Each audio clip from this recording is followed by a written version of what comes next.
All right.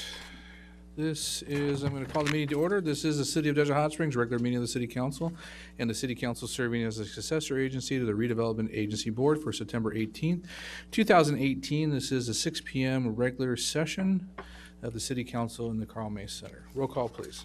Councilmember Betts, Present. Councilmember McKee, Present. Councilmember Pai, Present. Mayor Pro Tem Zavala, Present. and Mayor Mattis. Present. Tonight, we're going to stand and be, we're not going to have invocation, but we are going to take a moment of silence. Elizabeth Donnelly Swisher, who was a council member here in our community for many years, she served on the council from 94 to 98. She was a member of the Elks Club, and I'm sure there's a long list of other organizations that she helped out through the lifetime of being a resident here, has passed away as of September 5th. Ms. Pai was really close with her, and our sympathies go out to her and her family for the loss of Ms. Swisher. So we're going to stand, take a moment of silence, and when I announce the Scouts 1606, we'll do the flag presentation.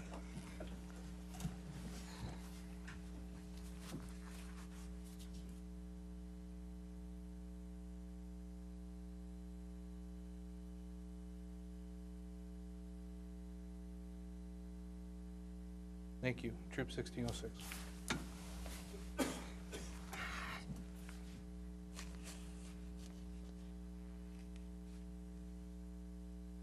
Attention. Color guard, advance.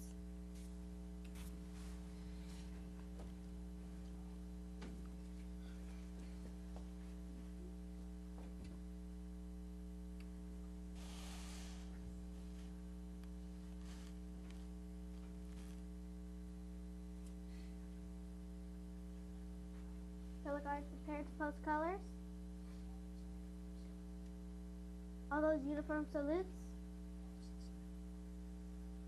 All those in the daily clothing, put your right hand over your heart. Ready, begin.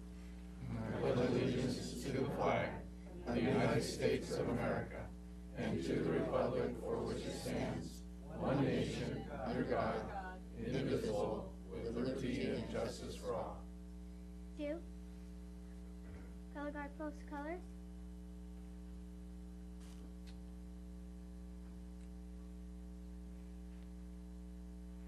Color guards regroup.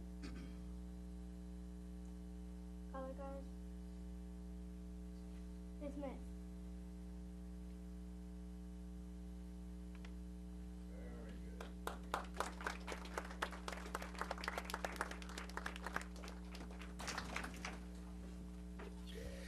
Thank you, Troop 1606. At this time, the city attorney is going to report on closed session.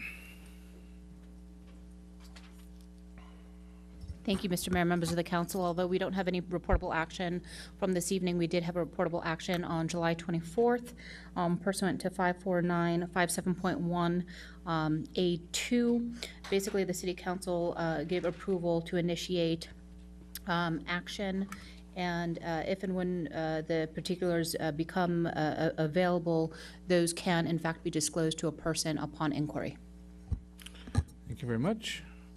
At this time, we're going to do the approval of the agenda. At this time, the city council may amend the order of the agenda, approve the consent calendar in whole, remove items from the consent calendar to separate discussion and action, or add urgency items. Does anybody want to pull anything from the consent calendar? I want to remove the CVAG item. What number is that? 8, was it?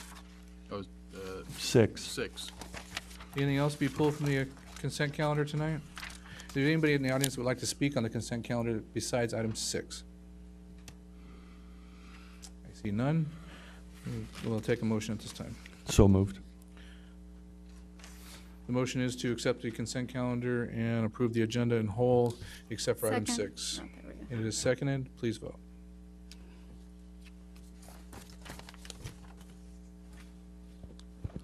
Motion passes unanimously. Thank you, Mr. City Clerk. At this time, we're going to public comments. At this time, pursuant to the Brown Act, any persons may comment on matters of general interest within the subject matter jurisdiction of the City Council not listed on the agenda. Under the Brown Act, the City Council shall not act on or discuss matters raised during public comment portion of the agenda that are not listed on the agenda. This is your opportunity. If you'd like to speak on any item that's not on the agenda tonight, you may fill out a white, I think it's white tonight, a white card in the back and give it to our city attorney. Any other items on the agenda, you do not need to fill out speaker cards. You'll be called up. You can line up during that portion of public comment. You won't need to fill out a card. Comments are to be limited to 3 minutes. Speakers may not yield their time to others without consent of the mayor. All comments are to be directed to the city council and shall be devoid of any personal attacks. Members of the public are expected to maintain a professional, courteous decorum during public comments. At this time, I have a few public comments. We'll start with Brenda Banks, followed by Eddie Johnson. Your time begins when you announce your name.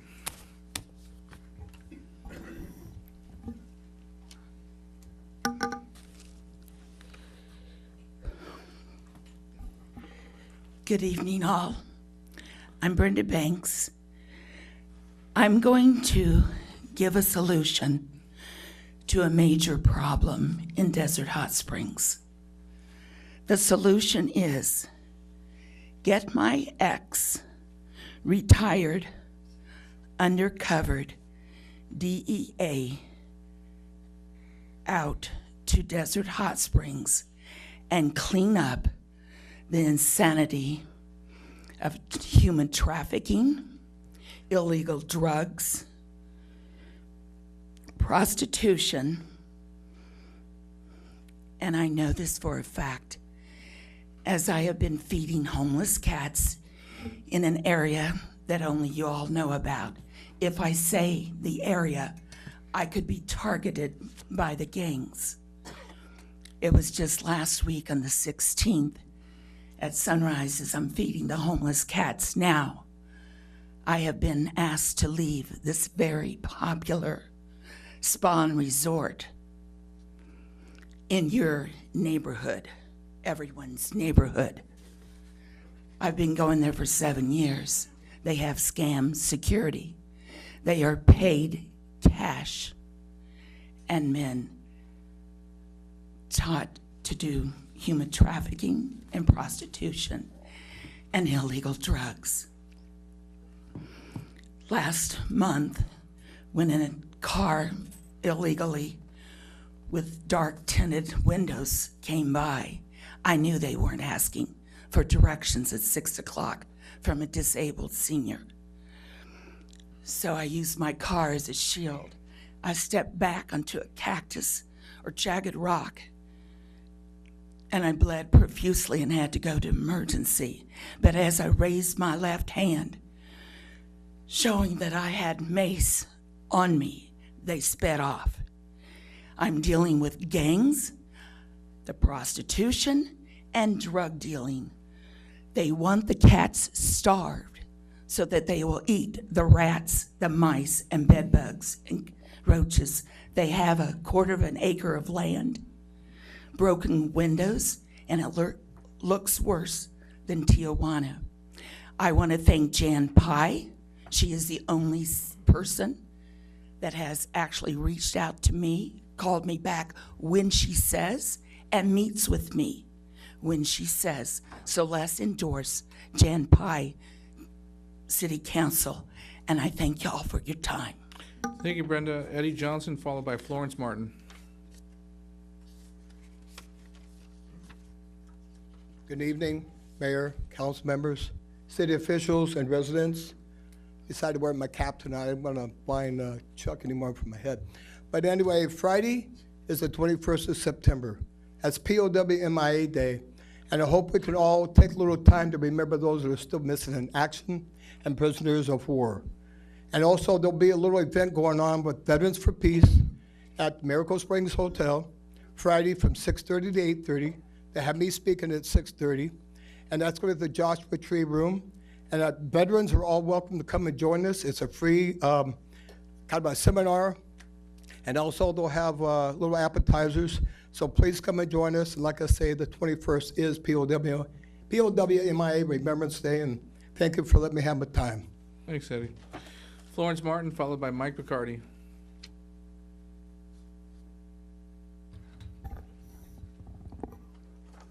Mayor, Council, and staff, my name is Florence Martin, resident of Desert Hot Springs. As you recall from my comments during the council meeting on August 21st, I'm pretty upset with our state water contractor, Desert Water Agency, and their efforts to take over management of our groundwater. What is the relationship between Desert Water Agency and the Mission Springs Water District? Desert Water Agency is a vendor, charged with the responsibility of recharging our aquifers, period. Imagine, if you will, you own a restaurant and the grocer who sells you supplies that you prepare, cook, and serve to your customers now says, hey, since we sold you the supplies, we are now going to run your restaurant. Desert Water Agency is a vendor, and not a very good one. Just ask the tribe. Example, for many years, Desert Water Agency failed to provide the recharge water to replenish our aquifers, even though they were required to do so, and was charging Desert Hot Springs ratepayers for a service they weren't providing. Mission Springs Water District finally had to sue them, and in 2004 prevailed in court, forcing Desert Water Agency to replenish our aquifers that they had neglected for so long. But management of water is more than just putting water in recharge ponds. It involves being part of the community. When was the last time you saw a member of Desert Water Agency attend a community event in Desert Hot Springs? Okay, maybe once or twice, when their board members are running for re-election. But other than that, never. Mission Springs Water District has been managing our groundwater for nearly 70 years. Even when we weren't in a drought, Mission Springs Water District managed our precious resource as if we were, promoting desert landscaping and school programs, making sure water was sustainable for future generations. You are probably aware of the 8 medals Mission Springs Water District has won for having the best tasting water in the international competition. But did you know that Mission Springs Water also won the Chamber of Commerce Business of the Year Award, the Rotary Big Heart Award, 2 awards from the United Way for service to the community, the Palm Springs Unified School District Shiny Apple Award for promoting school water conservation programs, and awards from the community, from the County of Riverside, the state legislature, the U.S. Congress for outstanding water management. I urge you all to attend the next Desert Water Agency board meeting on October 16th and voice your displeasure in Desert Water Agency's blatant power grab. Also remember to vote Desert Water Agency's incumbents out of office in November. Let your voices be heard and make your vote count. Thank you. Thank you, Florence. Mike Picardi, followed by Nina Duarte. Good evening, Mayor, council, staff, citizens. My name is Mike Picardi. I'm a resident of Desert Hot Springs. I'm going to put my chair of the Community and Cultural Affairs Commission hat on to inform all of you that the Veterans Day planning is moving along very nicely, thanks to the committee chair and co-chair Donna Poyazina and Barbara Eastman. Also, with the help of committee members Eddie Johnson and Donna Wardine, we're looking forward to a great event this year. This coming Friday, putting on a different hat, this Friday is the last in the Jammin' in the Desert concert series at 6:30 at Tedesco Park. We have a variety of performers from Broadway tunes to poetry to rhythm and blues and jazz. Please come out for a great evening and bring picnics, lawn chairs, and blankets. We will have free water donated by Mission Springs Water District, and we'll also have some free goodies for everyone. And this concert is free thanks to the Community and Cultural Affairs Commission and the City of Desert Hot Springs. Moving on to another hat, the Friends of the Library has their 2018-2019 lineup for what used to be called the Author Series. We are now calling it Watch This Space because we have a number of people who have joined us who are authors, but they also talk on different topics, and not all of them are authors. This is on the first Thursday of every month, beginning in October. The first one is planning for financial stability. We also have a gentleman that's going to be speaking on the vortex. We have a gentleman that's going to be speaking about science fiction, a woman who is a healer using holistic methods and oils and things like that. So it's a great season. There'll be 7 of them every month, excluding January. Again, that's the first Friday. I'm sorry, the first Thursday of every month, and it's right here at the library. Let me see if I'm not forgetting anything. Again, this is a free program that's put on by the Friends of the Library, and I thank you for your time. Thank you, Mike. Nina Duarte, followed by Angelita Chappelle. I always call you Chachi. I don't even know. I didn't even know your first name, really, honestly. Good evening. Angelita is my last speaker card. So anybody else that would like to speak, this is second call. Go ahead, Nina. Good evening, Mayor, Council, staff, and all here present. My name is Nina Duarte. I am a resident of Desert Hot Springs. I am a Public Safety Commissioner. However, tonight I come as co-chair of the Mayor's Human Rights Committee. And I'd like to introduce to you our chair, Gary Gardner, Catherine Barber, Stu McRoberts. I don't know, is Terry here? Trey? He's a young student from the high school. Big guy behind you. And Kyle maybe. And our volunteer, who is not part of our committee, Chachi Angelica Chapel. Yes. So I'm Magdalena, I go as Nina, to make it easier on everybody's tongue. Okay. I am privileged to be a part of this committee, as we all have been working towards one common goal, and that is to identify our community's needs that may not be apparent or may have been ignored in our past.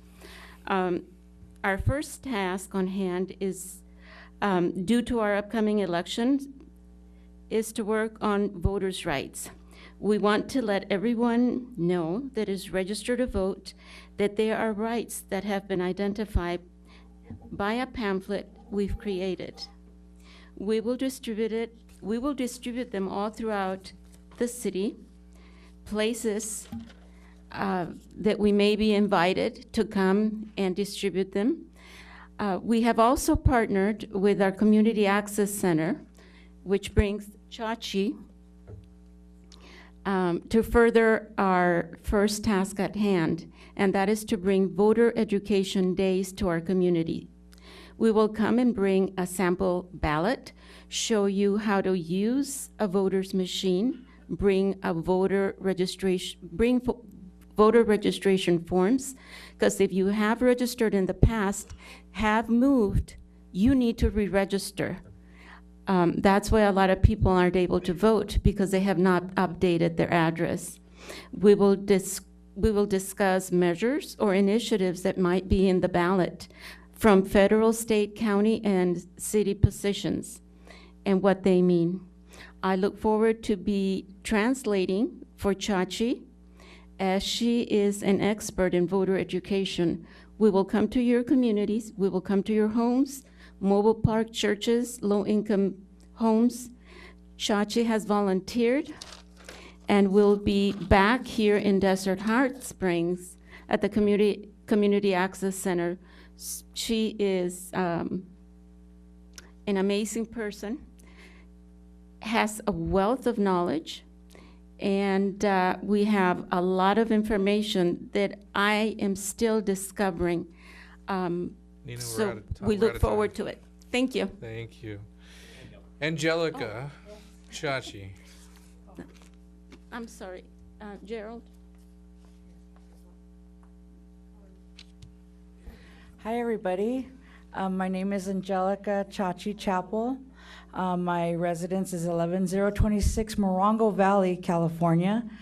I am pleased to be here at the council to let you all know that I will officially be back in your city professionally October 1st, working for Community Access Center as the Independent Living Coordinator for people with disabilities. I am very proud to have worked with Community Access Center. I still volunteer, which is why I'm here tonight. We put Desert Hot Springs on the map a few years ago by registering over 1,500 people in a few hours. National Independent Living Center and the State Independent Living Center didn't want to talk to my boss, they didn't want to talk to my manager, they wanted to talk to me. And I was really amazed. So they wanted to know how that happened, and I just want to tell everybody I'm a promotora first. A promotora is a grassroots organizer, community organizer. I grew up with being an activist in my community, in church and in my community. So I'm very blessed to come back professionally And Cesar Chavez says, if you have knowledge and it lives within you and you don't share it, it's not any good to anybody. So I'm here to empower our community that I am proud to work in. And, you know, I have a big heart for this city, and I really want to see it change it in a positive manner. And the only way we can make a positive difference is educating families, their rights to vote, so that we can continue to empower like our police department and all of the other services that we have. And I look forward to working with this wonderful committee that I'm blessed to be help out. And I also look forward to hopefully bringing more ramps. We put in several ramps in your city for people with disabilities so they can get in and out. I remember a gentleman almost close to suicidal because his family wasn't home and he was out in the rain and it was cold. But he called us, and within 24 hours, we were blessed to put in that ramp that was $8,000 free in the city of Desert Hot Springs, and we know I made a difference in that man's life. And I look forward to changing a lot of other lives together with Desert Hot Springs, empowering people to vote. Thank you. Thank you, Chachi. I do have a few extra speaker cards coming at the last minute here. Ira Zezma Guzman? Ira Zezma Guzman?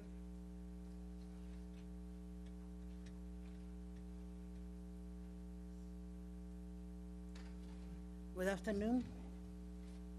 It's my first time here in the... Just state your name and your 3 minutes will begin, and there will be a clock up here on the... Okay, my name is Iracema Guzman. I am a resident of Desert Hot Pull Spring. that mic over a little bit so you can speak into that mic. Yeah, I am a resident of Desert Hot Spring for approximately 1986 until now. And I used to own my house, and then I moved to Alaska and then come back here. Now I am living in the mobile home park here by Pan Drive. We are a group of people here. We live approximately, that park has approximately 130 mobile homes. But recently we have a problem with the manager, who is well known here in the city, you know, for his criminal record. But he, recently we are looking for a help because he's giving each of us 3 days notice to leave. Some other people 60 days notice verbally, you know, and threatening all the neighbors. So pretty much as a group of women, we don't know what to do. So we are here to see if any of you guys can give us an advice how to approach this situation, you know, and which we really are afraid of lose our mobile homes because this person, you know, we try to help to see how we can get help from all of you guys or advise us what to do. Thank you for your comments. We can't have a back and forth discussion. The law prohibits that, but what I'd like you to do is meet with our staff to decide. They can get your information, maybe we can get you some services. Thank you very much. You're so welcome. Maria, is it Yukata? Maria, did you want to speak too? Yeah. Yeah, come on. It's the same issue? Yeah. Did you want to say anything else? Yeah, come on. She needs traduction. That's fine. Do you feel comfortable translating for her? If not, I can translate. If not, we've for got her. our in-house translator right here. I can do it. Buenas tardes, mi nombre es María Yacuta. Good afternoon. My name is Maria Yakuta. A mí me ha dado 6 papeles de 60 días para salirme porque no quise pagar el security. Él no nos mandó una notificación. si Okay, queríamos- permítame un momento. I've received six notifications that I have 60 days to vacate the premises, mainly because I have refused to pay the security bill or deposit that they're charging. Él no nos avisó si queríamos security. Meses atrás hemos estado pagando security, pero no ha habido security. When they started charging the security, they did not ask the residents whether or not we wanted to have security on premises. Regardless, we've been paying for security services, but haven't had a security guard on site. Entonces nosotros hablamos a las noticias para si nos podían ayudar, como venimos aquí también. So we went to the news station to see if they might be able to help us. Y el sábado a mí y a mi vecina nos dijo que como habíamos traído las noticias que nos atuviéramos a la que viniera, a las consecuencias. So then when we went to the news, we went back home and we were told that now we had to face the consequences for going to the news station. Y una que es aparentemente amiga del manejador me dijo, yo le dije, ¿sabes lo que miramos en Facebook de él? Y me agarró la mano y me dijo, no hagas nada, él ya pagó o está pagando, él puede atentar contra ti y acuérdate que tienes hijos y puede atentar contra tus hijos. And so one of the manager's friends on the premise, she said, hey, listen, I've found some strange information about this manager on Facebook. And it seems that the manager's friend was a bit upset by that. She grabbed her by the hand and told her, don't do anything about this. Remember that you have kids. He can try to, retaliate against you or your kids. Y el manejador se llama Chris Cardona. And Christopher Cardona. And the manager's name is Christopher Cardona. Okay. Muchas gracias. Gracias a ustedes. Thank you very much. Well, and they're out there to help you get some information from you. My last speaker card is Jason Elsasser. Anyone else like to speak? Final call.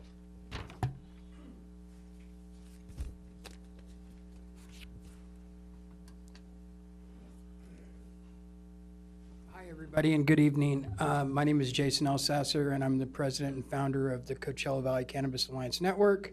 Our organization is holding some candidate forums in October, and I wanted to actually ask for everybody's help for a change of venue. The Desert Hot Springs Candidate Forum, which was originally to be held right here in the Carl May Center October 3rd from 6 to 8 p.m. is being switched to Miracle Springs. So we will be holding the event on the same date at Miracle Springs. So we're changing our digital advertising and we're trying to get it out there, but we changed the venue at the last minute. So that's all I wanted to say, and thank you for your time. Thank you, Jason. All right, I have no other speaker cards tonight. We're going to go to the city manager's report. Mr. City Manager, Thank you, Mr. Mayor. I have nothing tonight. any department heads? All right, mayor and council comments. Who would want to go first tonight? Ms. Zavala. Well, three of us went out to the League of Cities last week. It was a very long, lots of workshops. But we did get to vote on 2 items, mainly just about giving the state a few more rights in regards to establishing its own bandwidth and having things like, those little birds and Lime. I think it's called Lime. Those scooters that are all over other big cities. Anyway, it was kind of random, but we voted on that. And then we also voted on the ability for cities to set their own guidelines with regards to pesticide use. There are some pesticides that, are harmful, but are still, legally, people are legally able to use them. So this would just give cities a little bit more authority to say, hey, we don't want this particular pesticide used in our community, which I thought was great. But yeah, the entire week pretty much culminated on those 2 voting items. But I did want to mention really quickly in regards to our last speaker, I think people sometimes don't know this, but I think it's important for us to connect them to resources like, for example, legal aid is out there. If you're having an issue with housing, you can definitely call them. They're busy, but they'll take your call. They'll see whether or not you have a case, and if you do, they'll take your case pro bono and help you. There's also fair housing. So there are some resources out there, and I just want to make sure that the community knows that they can actually get help when they need in regards to these types of housing issues. And I'm sure that staff will make sure that this gets addressed, because they had come to one of our previous council meetings, so I'm not sure what came of that last time. So let's make sure that we do something this time. Mr. Betts.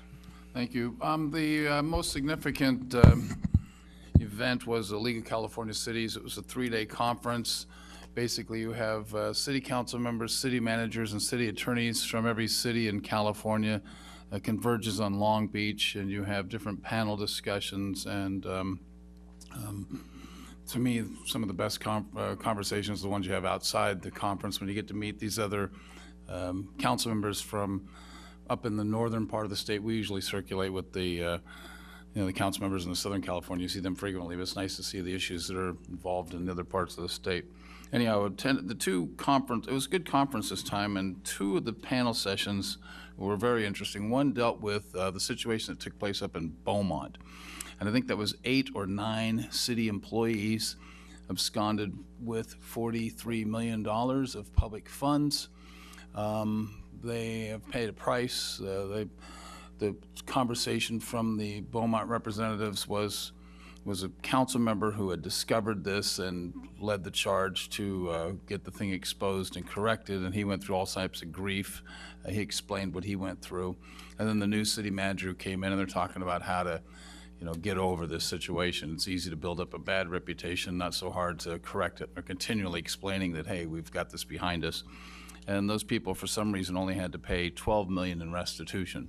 I haven't figured that one out, and they didn't go to jail. But anyhow, it was a very interesting conversation, and that room was packed. The other one was a presentation on upcoming changes to CEQA, which is the California Environmental Quality Act, and that was put on by, the panel moderator was somebody from Best and Krieger law firm, well-known law firm. And they talked about some of the different things that are coming up. And what I thought was interesting was if it's something that's speculative, a speculative changes in the air, something might be changing regards to CEQA, but you don't have to take that into account when you're doing your environmental impact report.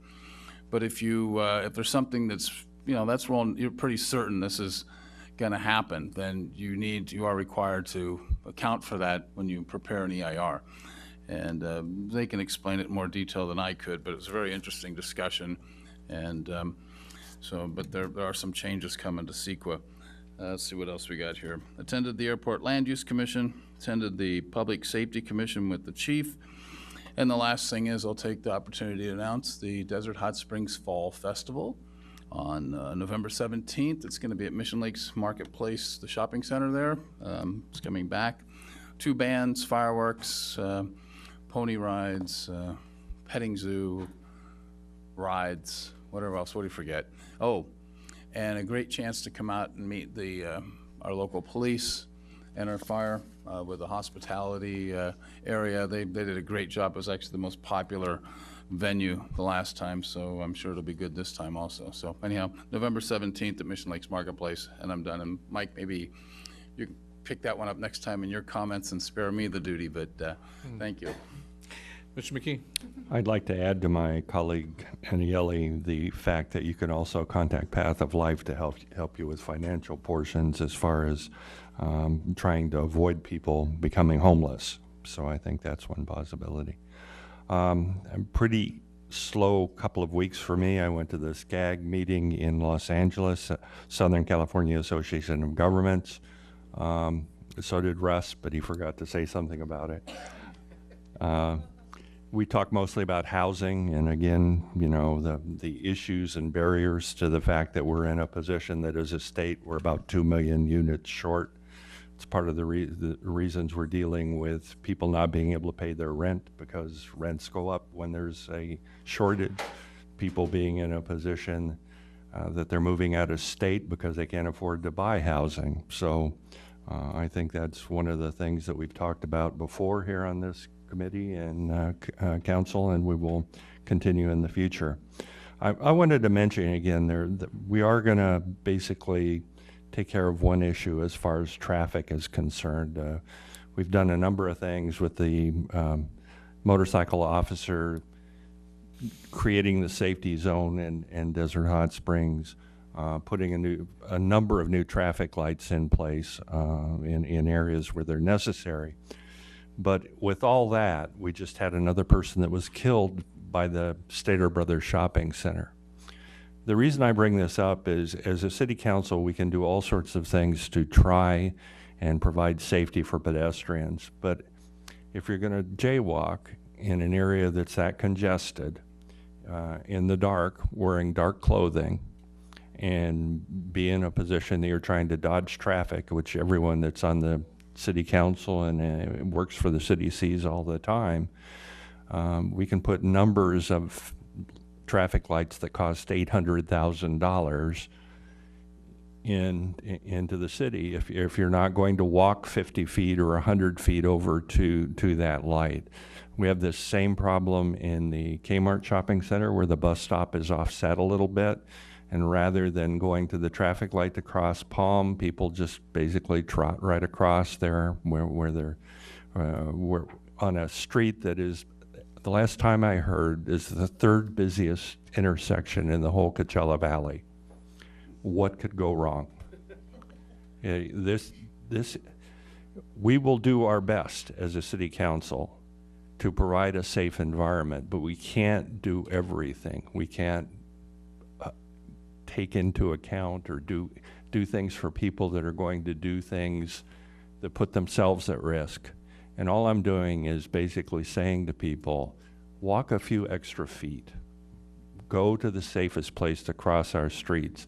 We don't want, no one up here wants to look at their weekly reports that we get from the police department that details people that have been struck and killed.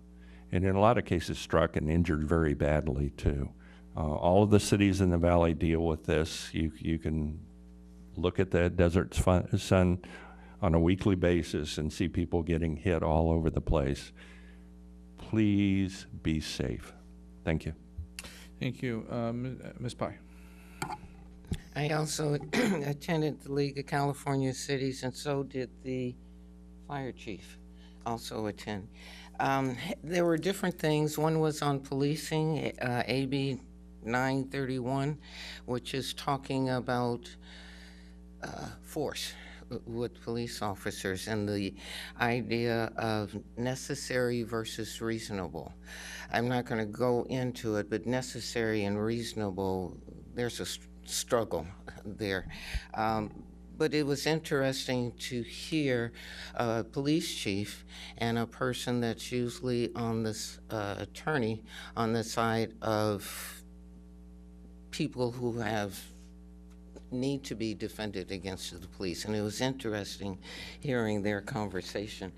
There was also a workshop on cannabis, and I and Dora walked out of it because we're doing everything they were trying to tell us to do. So we went to another workshop.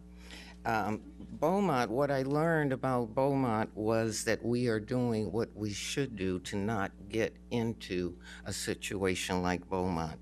And that's good, because sometimes you can go to, I guess this happened twice, sometimes you can go to a workshop and you don't learn anything, but you do. You learn that what you're doing is correct. We had Riverside County, all of those in Riverside County met electeds and staff members. And one of the things that they talked about was energy and having common choice, your own energy within a city. And they talked about how great it is and how wonderful it is, and then they got to the cons. And the cons was the issue. It's subject to CPUC jurisdiction.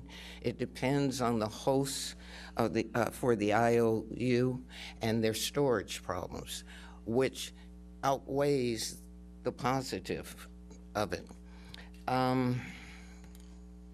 I also attended the Coachella Valley Cannabis Alliance. I usually attend all of their meetings. My main reason for going there is because to me it's a new business and I need to understand what they do when they bring something to us. They are also doing a business-to-business bus tour, and it's going to start in Desert Hot Springs and it's going to end in Coachella. So we'll get some advertising through that. And Ms. Brenda Banks brought up a subject, and I just wanted to let you know that the police and the code enforcement are on it. I'm done. Thank you. Also, my last 2 weeks weren't so busy, but I had a few meetings that I attended. I was invited to the Palm Springs Realtors Association. They have a monthly breakfast, and about once a year they invite Desert Hot Springs out to speak. So I gave a shorter version of what our town hall is, and I came across with good vibes. Coachella Valley Association of Governments has a subcommittee for cap and trade. So anybody that knows what cap and trade is, it's dollars that are put into the state of California, and it's unequally distributed through larger areas such as Los Angeles, San Francisco. And our Assemblyman, Eduardo Garcia, has been working very hard to get those dollars equally put out into areas like ours that are rural. And so he sat in on the meeting with the multiple council members and mayors that were appointed to this committee and talked about where we're at with it and what he's trying to do. So it was kind of exciting to see that we might be able to get some of those dollars here in the future. Riverside County Transportation had their meeting. They actually had it a half hour earlier. They usually start at 9:30. They had it at 9 because of the League of Cities and a lot of people going to Long Beach for that. And because they had it that, 20 of us were about late because of traffic, because it was too early, so we ended up starting at 9:30. But nothing really pertained to Desert Hot Springs. It was a short meeting, and so I won't bore you with the details on that. I'm publicly apologizing to the Women's Council of Realtors. I spoke there 2 years ago. Last year, the Mayor Pro Tem spoke for me, and somehow I put it on my calendar for September 14th, got ready with my notes on Friday morning, got ready to go, didn't realize where it was, so I looked up the flyer, and it was the week before. So unfortunately, I need to apologize to them publicly. I already apologized to the president of the organization, and he said he'd have me out another time. He understood completely. They had 6 other mayors there and took up a lot of time, so maybe I'll get my own time. I don't know. Or not be invited back till next year. But I really do apologize for not making that and giving an update for Desert Hot Springs. Human Rights Committee, thank you so much for what you're doing. This is exactly what I wanted to see from the mayor's office when we put this together 3 years ago, and you guys have revived this and brought it back and doing a fantastic job.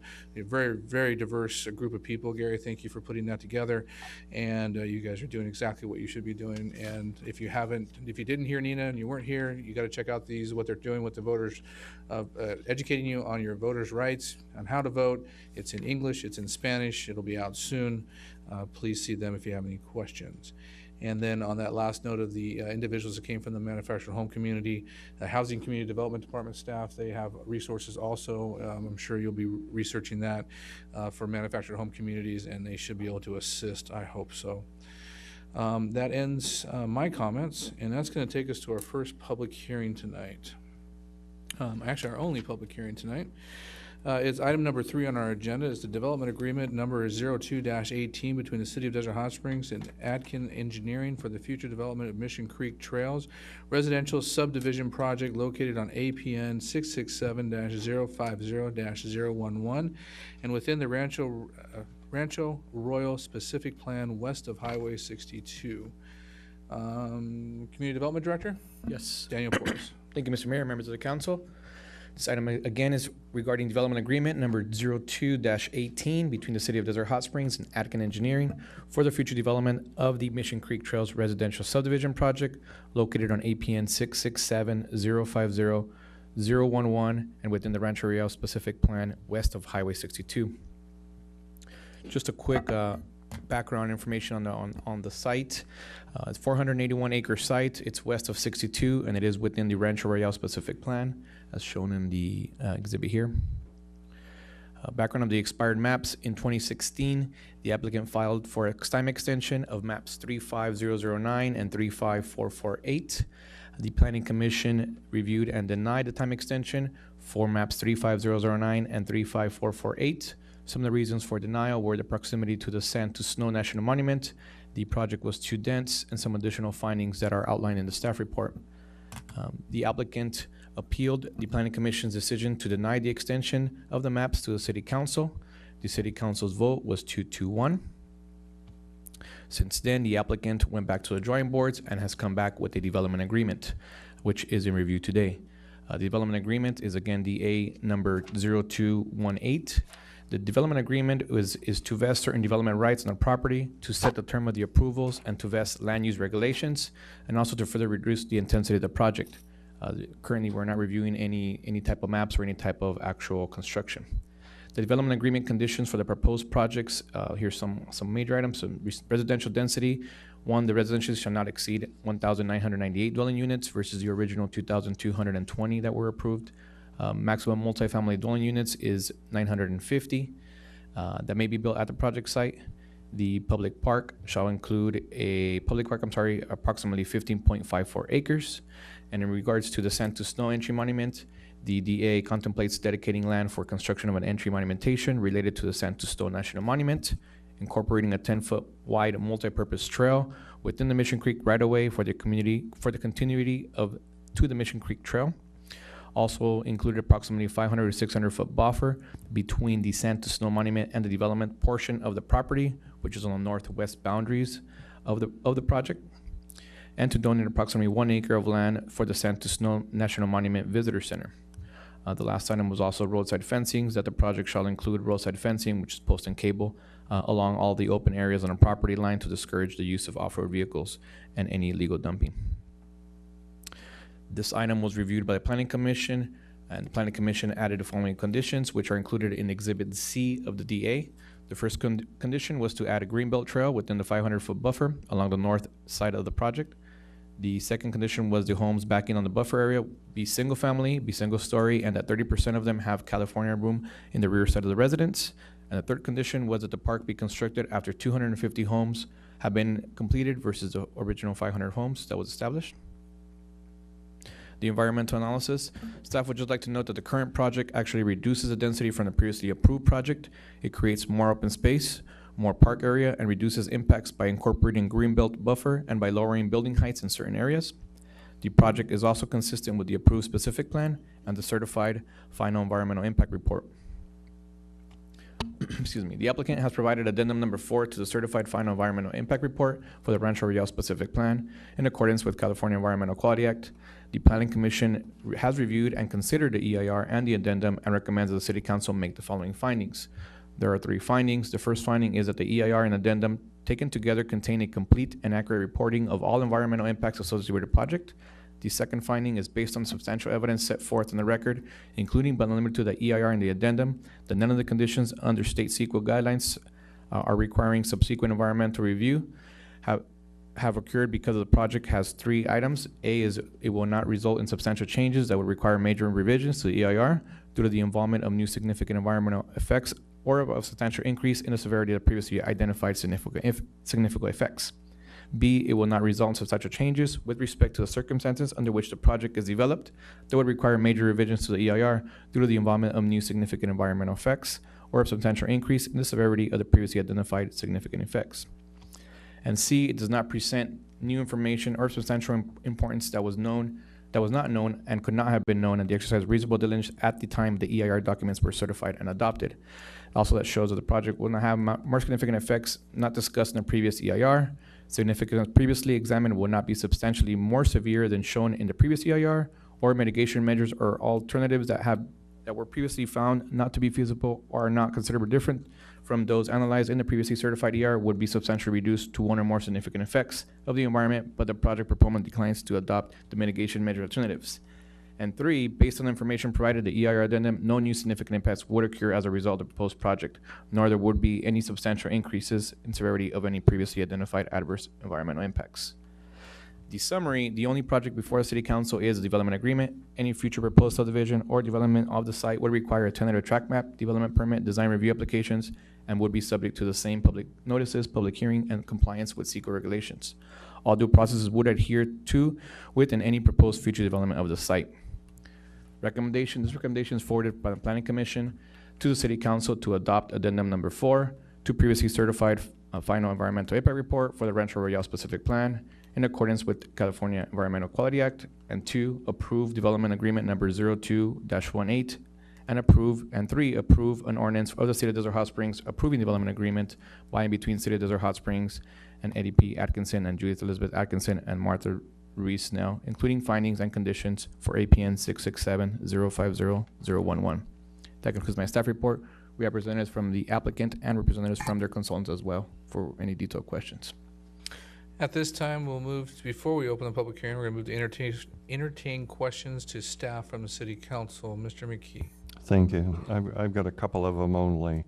The first one is, can I get a reason for the California rooms? What the Planning Commission put that in for? They did not provide reason. It was something the commission added during the meeting.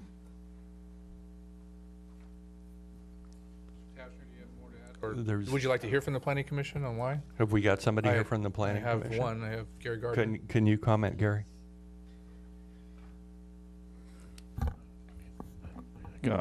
Good evening, Gary Gardner, member of the Planning Commission. I was planning to testify a little bit later. I can go into my notes on that if you want after I attempt to answer Councilmember McKee's question. There was significant discussion during the Planning Commission on that. One of the commissioners listed a number of conditions. It was my understanding when we adopted the ordinance that we didn't get that specific into it. I could be wrong with that, but what the initial motion was that we had gone beyond the scope of what we were approving at that point. So I believe that a lot of those conditions may have made it into the notes that weren't quite there. The only conditions that I recall approving was the trail through the setback. That was it. So at one point, it had actually gotten into discussions of lights and style of lights and architectural reasonings, and we had backed away from all of that. So I honestly believe that I think that California room piece may have just made it through the notes, but was not part of the motion as I recall it. Can you tell me what a California room is? I cannot. I think I know what that is, but I'm not sure. It might be a Florida room if we were in Florida, Well, but it's I a don't know. three-season room, is what a lot of people would call it, but we don't really have seasons around here, so. If I may, members, Mr. Mayor, members of the council, if I may interrupt just for a moment. I did have a chance to listen to the Planning Commission tape again. The three specific issues were in fact made within the motion. I had included them in the development agreement and had gone over them with the applicant's attorney as well. So those three items did in fact make it in. With respect to the California room, the thing that was most important from the Planning Commission's perspective was the height of the homes that were directly adjacent to the 500-foot buffer, which buffered the Santa Snow Monument. The reason being, as I recall, was the fact that they primarily wanted the homes single story due to the view shed. With respect to the California rooms, that was something that was in fact agreed to as well by the applicant. I think it most probably, guessing, was something that they just wanted some more amenity for those kinds of homes in that area.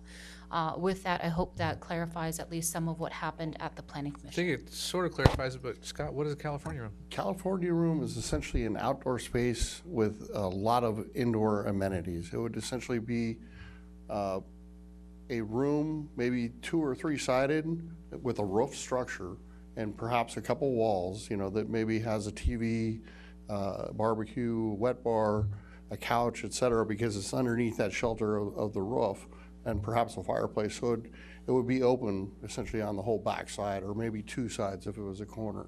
Great. Does that answer your question, Mr. McKee? Well, sort of. Okay. I understand. The second question I have is 75 feet in the commercial area is a height. I've seen that in the document itself. Is that something we've agreed to? In the original specific plan? No, I think it's in the developmental agreement that we're looking at. Defer to the applicant on. Okay, if they could be sure to tell me what they believe a California room is and about the 75-foot thing, that would be, because I think 75 foot is way too high. That's massively high. That could be a 6-story building. Oh, no, it's a single story. Anyway. Is the applicant to come up and answer those questions? Well, they're going to come up and I testify. don't have them, here. actually, I don't have them on the list here, so we can go ahead and bring them up and answer your question. Well, they're going to take testimony during the public hearing, so as long as they can Yes, answer that's those what it two says things. right there. Just As my long, glasses are broken, I there's still no haven't fixed sense in adding that. I'm sure that we can get an answer to I that. have Mr. Betts. Are you done? I'm sorry, were you done? Mr. Betts. Yeah, I think a California room is it would be an outdoor living area that looks like an indoor living area that's typically divided from the rest of the residence with a big, huge glass door typically. And I think the thinking in that was, by the Planning Commission, my guess would be to try and provide significantly upgraded homes, knowing the commissioner that suggested it, would be to provide significantly upgraded homes to what was he perceived as being proposed. So the reasoning goes, if you include a California room in a house, you're not going to do that in a little small, footprint of a house. You're going to do it in a much larger house. So that would be my thinking on that. You could probably ask the commissioner yourself, but I'm pretty sure that's it. Question. Anybody go with that one? I looked it up on Google, by the way. Well, they're right, aren't they? Okay. On the recommendations from city staff, it says, I'm looking at page 7 on the packet, it says, under item C, introduce and approve for first reading an ordinance of the City of Desert Hot Springs approving the development agreement by and between Desert Hot Springs, Atkinson, and Schnell related to tentative tract maps 35009 and 35448 and specific plan 0192. I'm trying to figure out how anything that we're doing here is related to tract maps that are now expired. My understanding is that once a tract map's expired, it's gone, it's done. It just, it doesn't magically reappear out of the ether. So I'm wondering if we have noticed this properly. I did have discussion with the city attorney, and she confirmed for me that indeed the interpretation of the city attorney is that the maps have expired. So I just, at least for clarification here, correct that this development agreement that's being considered has nothing to do with maps 35009 and 35448. If I may, the development agreement, you are correct in as much as that this is a new project, but because this project has had so much history and the public has known it to be related to those two maps, and it encompasses the same area that those two maps are, that technically it could be seen as related to the two maps. Well, it might be related to the area, but the maps themselves have expired, and those maps were very dense. And obviously, somebody here has made a statement that the number of homes have been significantly reduced, as by about 9%. So on the density, so it really doesn't really relate to the maps themselves. One, they're gone, and two, somebody's given some indication that they're significantly changed. So this would be publicly noticed properly as to new future maps that have yet to be submitted and the council hasn't looked at. Wouldn't that be more accurate? As that could possibly be more accurate. With respect to the noticing, though, the city complied with Government Code 65094 with respect to the noticing that specifically talks about the DA, talks about the location of the project. It does say related to the maps, but again, that wouldn't necessarily prejudice anybody. It's basically to provide notice to the public as to where this has been, where this project is located. I think you're getting to a question I didn't ask regarding the notice. I'm just specifically trying to establish here that, for the record here, and this can clarify with staff, that maps 35009 and 35448 are terminated, expired, no longer I would in agree with existence. that. Yes, they are expired. And If- go ahead.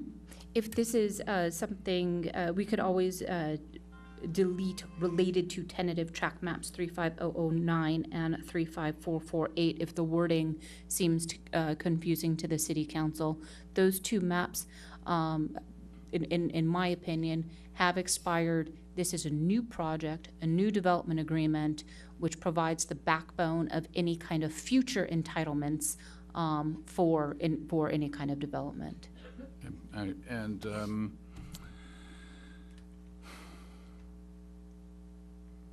that's it. That's what I got right now. Thanks. All right, I have nobody else in the queue. Would anybody else like to speak? We have no other questions for staff. We're going to open the public hearing at this time. We're going to take testimony from the applicant. While he's coming up, I will tell you that the 75-foot level thing is on page 151 and also page 153. 151, it's in the second paragraph from the top, and in 153, again, it's in the second paragraph from the top.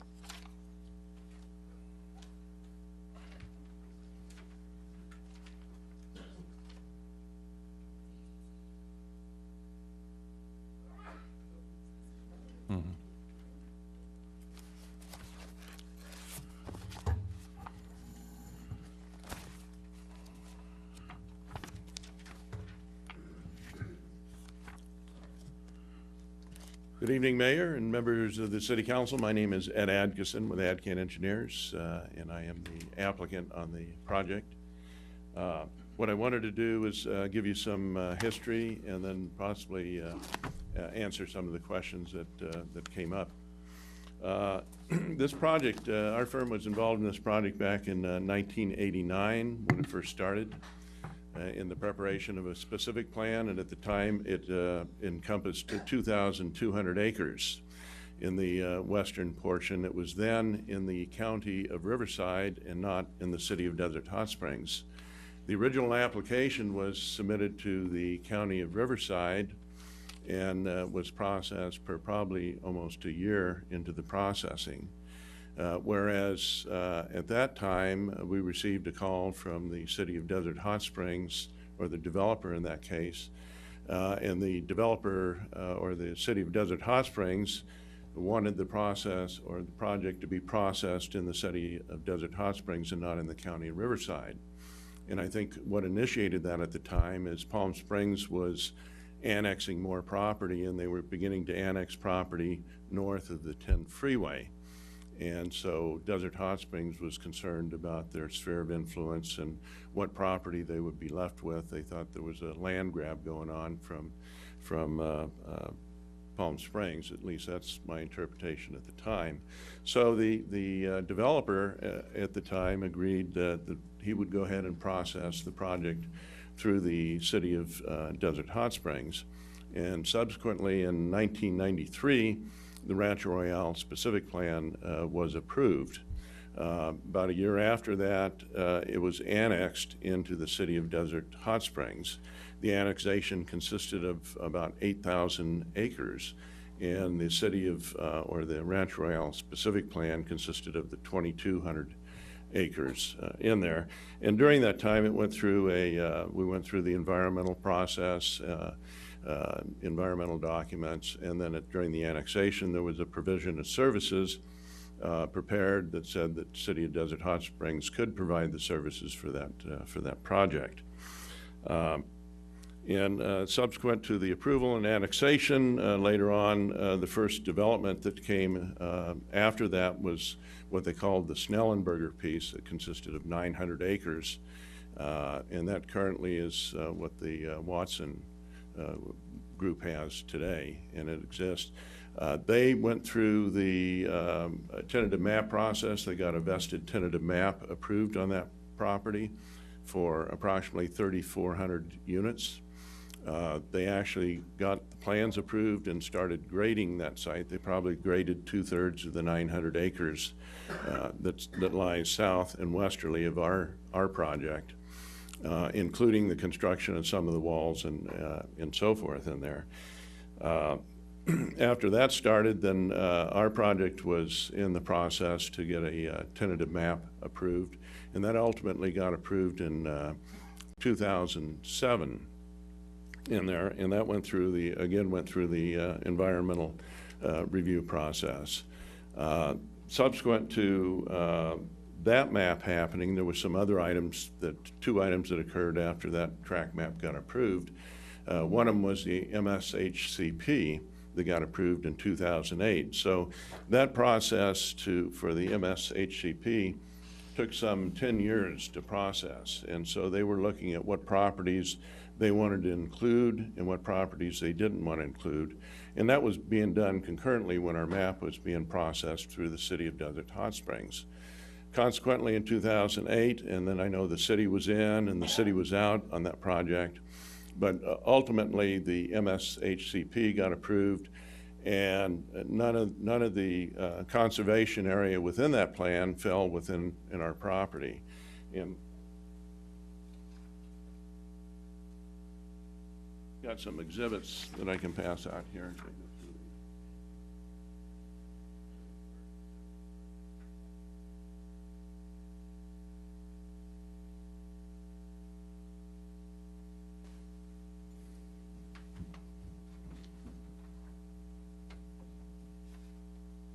The exhibit I'm passing out kind of puts things into perspective because there's a lot of things going on the western side of the city. And On the exhibit, I've outlined the Sand to Snow Monument in orange. And if you notice the green, the light green area, that is all the property that is covered by the MSHCP that is considered no-build area. And then we outline the Walton vesting tentative track map, and then where our track lies into that. And basically, this shows the whole Rancho Royale specific plan. And then directly south of the easterly side shows the Skyburn development site. So one thing that's a little unusual or different from the Coachella Valley multi-species preservation plan versus the Western Riverside species plan is Coachella, when they identified their conservation area, they said this is no build. In the Western Riverside area, they have cells to where you can actually do environmental review and actually build into some of those areas, depending on how the environmental review process comes out.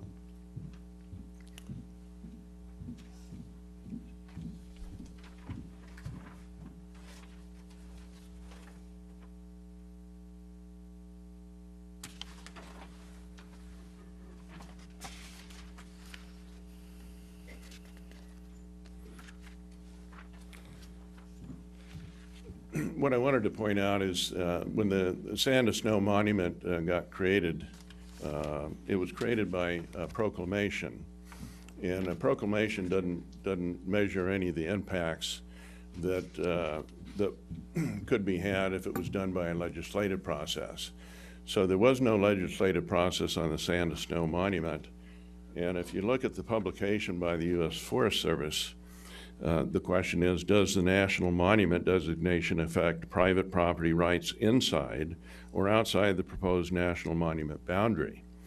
And the answer is the national monument designation will not impact the rights of private owners within or adjacent to the national monument, including existing access within the national monument boundary.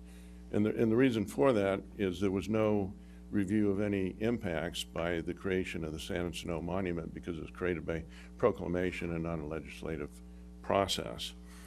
What I wanted to do, I'm not through with my presentation, but I'm getting into the tentative map and the request for extension of time on the tentative map.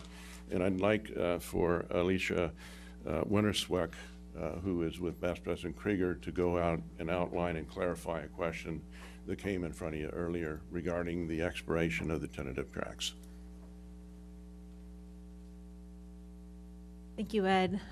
Mayor Mattis, members of the council, my name is Alicia Wintersweik. I'm with Best and Krieger. And just to clarify a bit on Council Member Betts's question about the title of the development agreement and what the development agreement relates to, I wanted to emphasize that the development agreement does in fact relate to those two maps, 35009 and 35448. As you will recall, there was a dispute that arose between the two sides, between the city and between our client with respect to the life of those maps and what the 2-2 vote meant back in March of 2017. And under the Subdivision Map Act, it's pretty clear that a 2-2 vote does not result in a denial by way of Planning Commission having denied the underlying approval, but instead serves as a deemed approval if the City Council doesn't take formal action within 10 days after having issued that 2-2 vote. So because of this dispute that was ongoing, we have correspondence documenting it. The parties wished to not pursue litigation over that particular issue and wanted to see if there was a way to work out the dispute to make the project more reflective of concerns that were raised by the City Council, by the Planning Commission, and by members of the community. Hence, leading to our discussions about a potential development agreement, which would significantly modify some of the components, the main components of the project about which we had heard concern. So the development agreement itself does specifically speak to amending those existing tentative maps, 35009 and 35448. the environmental review in the addendum that was conducted on the development agreement does anticipate that this is in fact going to be a scenario where the owner would come forward and amend those maps in accordance with the framework outlined in the development agreement. So to actually strike the words related to those tentative maps, I think undercuts the intent of the development agreement, and it actually would be inconsistent with the terms that are outlined in the body of the document itself. Moreover, the development agreement itself is a modification to a prior approval, to a prior document. It's not a brand new standalone project that's coming in without any history. And so we would be open to working with the city to come up with some language that might be responsive to Councilmember Betts's concern, but we would feel very uncomfortable with removing any and all references to relation to tentative track maps 35009 and 35448. Thank you. Mr. Mayor, before we get too far, if I could just ask a quick question on this. Yeah, and if it's state related. something that's clarified related. for the record. If I could ask you a question first. I asked a question, I didn't make a statement. And so just to clarify that, I was asking our city attorney what her interpretation was. And then my question for you was, it seems to be that our city attorney, and thereby the city position, is that those maps have expired by the actions that took place, the denial at the Planning Commission and the failure of the council to affirmatively uphold the or to overturn the denial, and then your position is that those maps are certainly in place and not expired, right? Correct. So is your position that if we were unable to come to terms on that you would initiate litigation against the city over that issue? I believe that we have stated our position clearly in correspondence that we've submitted to the city, yes. Okay, do we need to go into closed session since we now have a threat of litigation on this one? No, we have been into closed session on this, actually discussed this issue at length. The development agreement would pretty much hopefully, if the development agreement were to be approved, hopefully this matter would kind of solve any kind of litigation issues with respect to this issue. I've worked closely with Alicia Winterswijk on the development agreement. There is, of course, that underlying issue with respect to, there is the legal underlying issue as to whether or not the 2-2 vote is considered a deemed approval, or whether or not the underlying Planning Commission decision stands.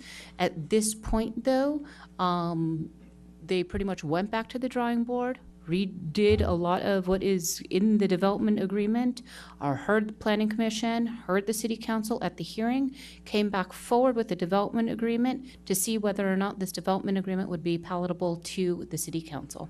Okay, To so answer the despite, question just real quickly quickly, finish, I just wanted to ask a quick question. So just to clarify, we got two lawyers talking lawyer talk. To make a clarification, there was a closed session on the threat of litigation. Mr. Betts's question was, did we do that? We did.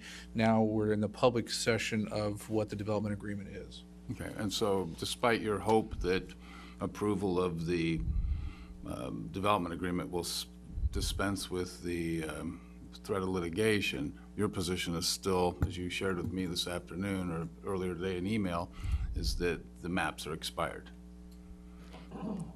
My position is that the 2-2 vote, meaning that the 2-2 vote on the City Council, it means that the underlying Planning Commission decision to deny the maps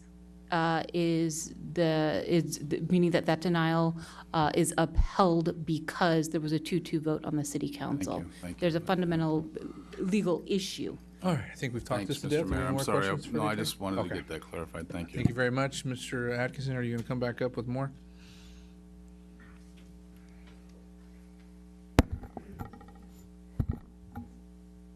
So basically what the developer agreement, just to reiterate some of the conversation, I think everybody's got a pretty good understanding of it.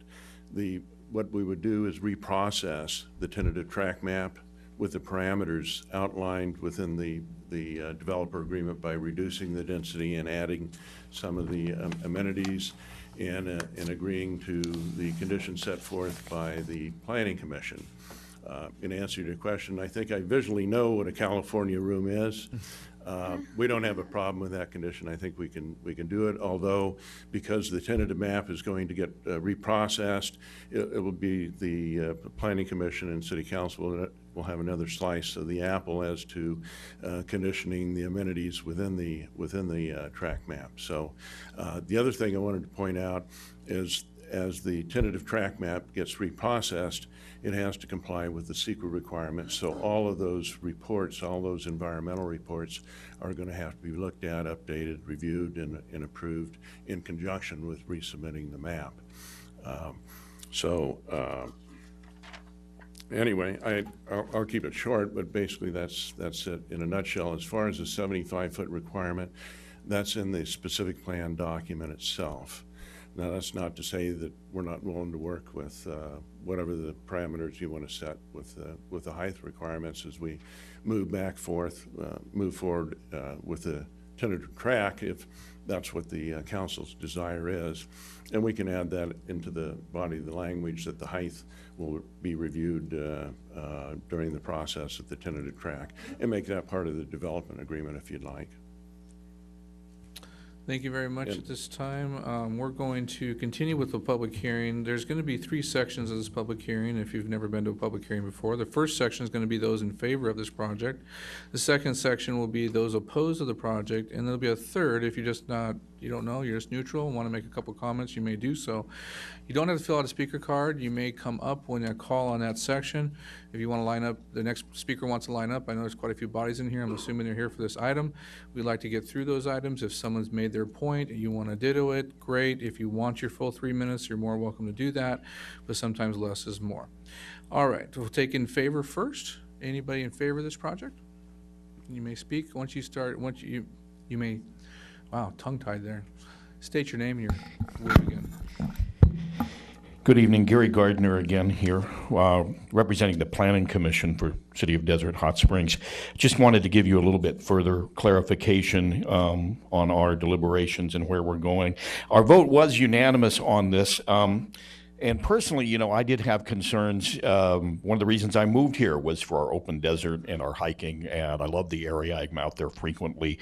But I was reassured after going through all the documents and reviewing them closely.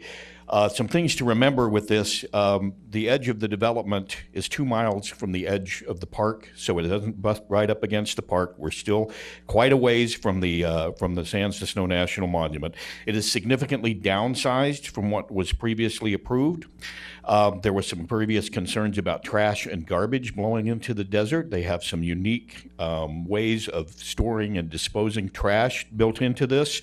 There is, more important, a 500-foot setback from the edge of their property to where they will start developing. And in that 500-foot setback will be a hiking and biking trail. It does provide improved access. And one of the key things to remember, I think, as well, is that the developer has graciously donated land for the Sands to Snow National Monument Visitor Center, should we be awarded that, as well as a financial contribution to construction of that.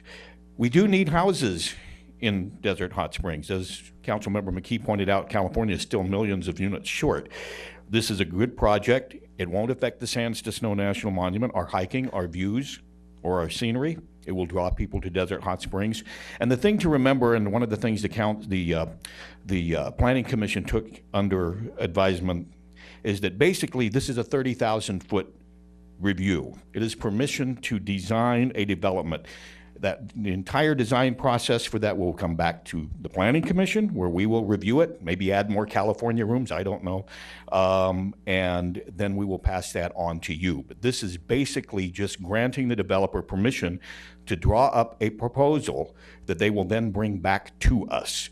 So that is one thing to keep in mind, and the Planning Commission, as I said, approved it unanimously, and we hope that you do as well. Thank you, Gary. Anyone else in favor of this project would like to speak at this time? All right, we'll take opposition to this project at this time. Again, state your name. Your minutes will begin at that point. You don't need to all stand at the same time. If we just have one stand and then one person behind that person, and then you just kind of funnel in. Whoever wants to go first, don't be shy. State your name, your time will begin. My name is Jack Thompson. I'm the Desert Regional Director for the Wildlands Conservancy. So, part of the reason why the Wildlands Conservancy has been opposed to this project is that, you know, as you heard from the testimony of the applicant, that these planning designs date back to 1989 and specific plans in 1993. So quite a lot has happened between now and then.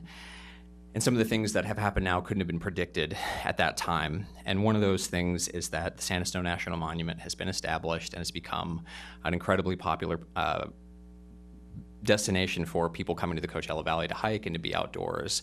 The community came out in strong opposition to high-density development being west of Highway 62 and butting up against the Sand Snow National Monument.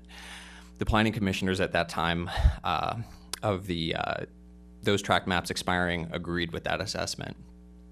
When I see the compromises that are on the table right now, they're fundamentally at odds with the reasons why the community came out against this development. Dropping from approximately 2,200 houses to 1,998 homes is not enough of a compromise for us. That still represents a high-density development right up against land that is at extreme risk for fire danger.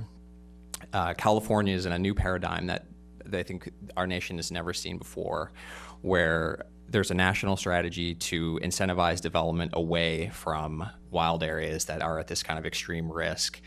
These are the kinds of things that could not have been seen when this development was envisioned so long ago, but it's now a reality that the council has to take into account when they plan their city. Some of the other things that were said that I wanted to address related to what the planning commissioner had just mentioned, that you know, the small setback from the Sand Snow National Monument, that's really a small area. That's not something that that we really feel addresses the issue of high density development in that area. We would really like to see the city kind of look with modern times and look to a development strategy that kept development away from that resource. One of the things that you can see really clearly on this map over here is the Snellenberger property, which was referenced earlier for, I think it was 3,000 units, and it was bladed and then never built, and it's right beside this development. And I think that speaks to the fact that projects being economically viable west of 62 is a pretty dubious venture and always has been, and we're certainly worried that something like that could happen on this project. Thank you very much. Thank you. Next speaker, state your name, your time will begin. During public hearings, clapping and other things are not permitted during this, okay? So if we just let everybody have their time respectfully, please, thank you. Jason Brooks, Mayor, Council, and those attending. My name is Jason Brooks, and I'm the former chair of the Cabot's Museum Foundation from 1999 to 2003. When we think about 1 mile from the boundary of Mission Creek Preserve and the Sand Snow Monument, this is going to be a place that will either have thousands of homes, maybe partially limited build, or space that's left open. These types of development arguments are nothing new to communities all across the United States. They're open lands are gained and lost by votes like are happening tonight. I'd like to share the successes of open land ventures. The following excerpts came from the Los Angeles Times, December 1999. This was the hotly contested Santa Rosa and San Jacinto monuments. It was opposed by developers that planned 3 golf courses, condominiums, and homes that were within the property limits of the monument that was to be designated. But Congresswoman Mary Bono said she believed that developers can be accommodated by allowing limited construction or land purchase to ensure that construction didn't happen. It was a long, drawn-out fight, but now we as residents of Desert Hot Springs, Palm Springs, and all the way down to Indio can look at the San Jacinto and the Santa Rosa Mountains and realize that those areas will be left open as open lands. In the 1980s, the proposed Coachella Valley Preserve drew a slew of anger from developers that eyed the potential area for golf courses and homes. After years of fighting, in 1985 it was established as the Coachella Valley Preserve, which now brings tens of thousands of people to that little palm oasis. Much of this open land in our communities is now gone, and people feel that they need to drive as far out to Joshua Tree National Park to see open lands. And yet, there are a few lands that are still left open. I wonder if anyone remembers back in March of 2017 when that entire alluvial fan, including the property that's being proposed on, was completely lit up in yellow as an incredible wildflower area. My hope is that you'll be the heroes that see the vision to that open space which can attract visitors, that you become the heroes like Congresswoman Mary Bono, who thought outside of the box with developers to limit the use of heavy building in those particular monuments, that you become the heroes of the Coachella Valley Preserve, which now brings tens to 10,000 people into that area. We're no longer looking at an area that was proposed in 1990. The monument didn't exist at that point. The new monument has been placed on this location, or near that location, and it is now an open door corridor to that monument. You five hold the key to that vision of that open space. And it'll either be a place of thousands of homes or a gateway to a national monument that I truly believe will be a gateway that helps Desert Hot Springs rather than tarnish it. Thank you for your time. Thank you, Jason. Next speaker, state your name, your time begins. Hi, I'm Desiree Palmer. I'm a current resident of Indio and a former resident of Desert Hot Springs. I'm going to be speaking more from my experience as a resident than from an expert on law, because I am not. I've traveled down the delightful, bumpy, winding road to Mission Creek many times. I've been with my dog, getting lost in the wildflowers with a foreign exchange student, snapping photos with a young girl I tutored in awe of the creek, and on my first date with my boyfriend. We walked the trail totally immersed in the nature around us as dusk approached, and we sang a song together. It was Thinking About You by Frank Ocean. And my favorite part says, I've been thinking about you. Do you think about me too? Or do you not think so far ahead? Because I've been thinking about forever. The tone of my memories would be changed if the journey included a housing tract at the entrance. The developers suggest it could be a grand entrance to the monument.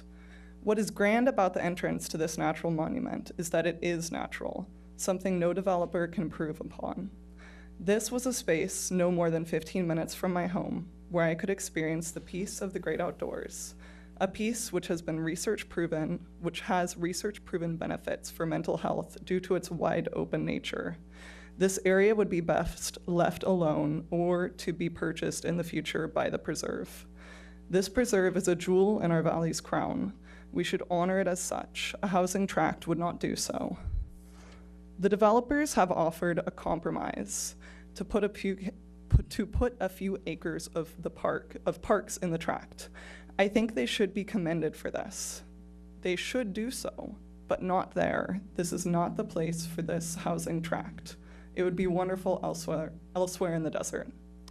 Like the song that my boyfriend and I sang while walking through the preserve, let's think far ahead. Let's think about forever and protect the future of this land. Thank you. Thank you. Next speaker, please. State your name, your time will begin. Yes, good evening. My name is Jonathan Goldstein. I'm an attorney. I'm general counsel for Michael Bickford, for the Miracle Springs Resort and Spa, for every hotel, for every apartment, for every house that are owned by Mr. Bickford. He is the largest single employer in this city, the largest landholder, and the largest provider of affordable housing. None of that will be accomplished with this type of agreement. And now I understand why this agreement is before the council. Councilman Member Betts was correct. And in due deference to the city attorney, Ms. Mizrahi, there was nothing confusing about those types of maps. It's simply misleading. This is a compromise. This is on your agenda tonight to avoid litigation. Because see, my father has been a lawyer for 50 years, represented the county of Los Angeles, multiple cities. He taught me two things. Never get between a politician and a camera, and never threaten a council member in open session. And you just heard it on the record, a threat of litigation. If that's what it takes to get something passed with this council, then that concerns me for the citizens of this city, because the citizens deserve better. Nobody has a right to come in and place political, legal, or financial pressure on anybody. And with all due respect, I think everybody here, whether sitting in the audience or up on the dais, knows one attorney will tell you one thing and another attorney will tell you something else. But always keeping it cordial is the way to deal with things. And for this type of action to commence here, because there was a 2-2 tie and people are concerned whether that will lead to litigation, no. Councilman Betts was correct. These are expired. This obviously had a proper vetting before, and that vote should have stand. Whether proper action was taken within 10 days, that's subject to differ. But nobody has a right to come here, especially from outside the city, and threaten our city council. I'm actually shocked that I had to observe that. But I will say this project has bigger problems. It's not going to create affordable housing. It's not going to create sustainable jobs. It's not going to help the environment. In fact, CEQA, there's numerous problems. And what did I say at the beginning? One lawyer will tell you one thing, another one will tell you something else.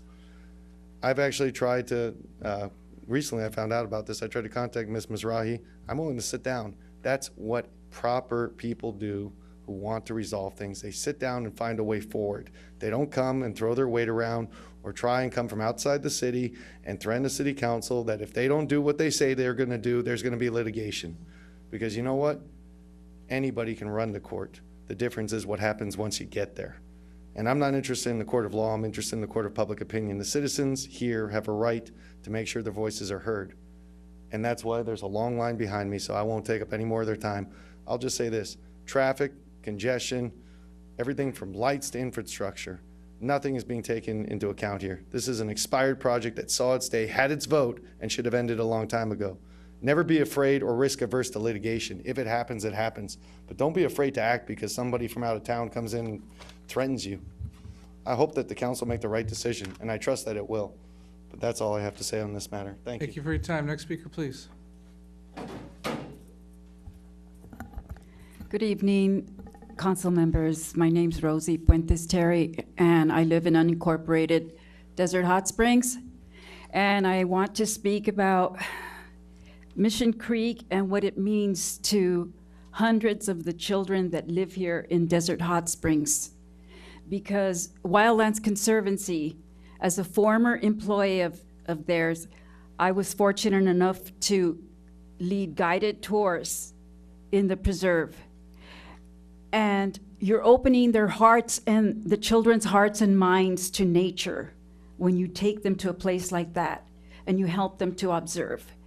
Now, I know that this project is outside of the preserve, but you're talking about plants and species that are barely hanging on to survival right now. You've got some species that have lost 95% of their habitat. And the children know that.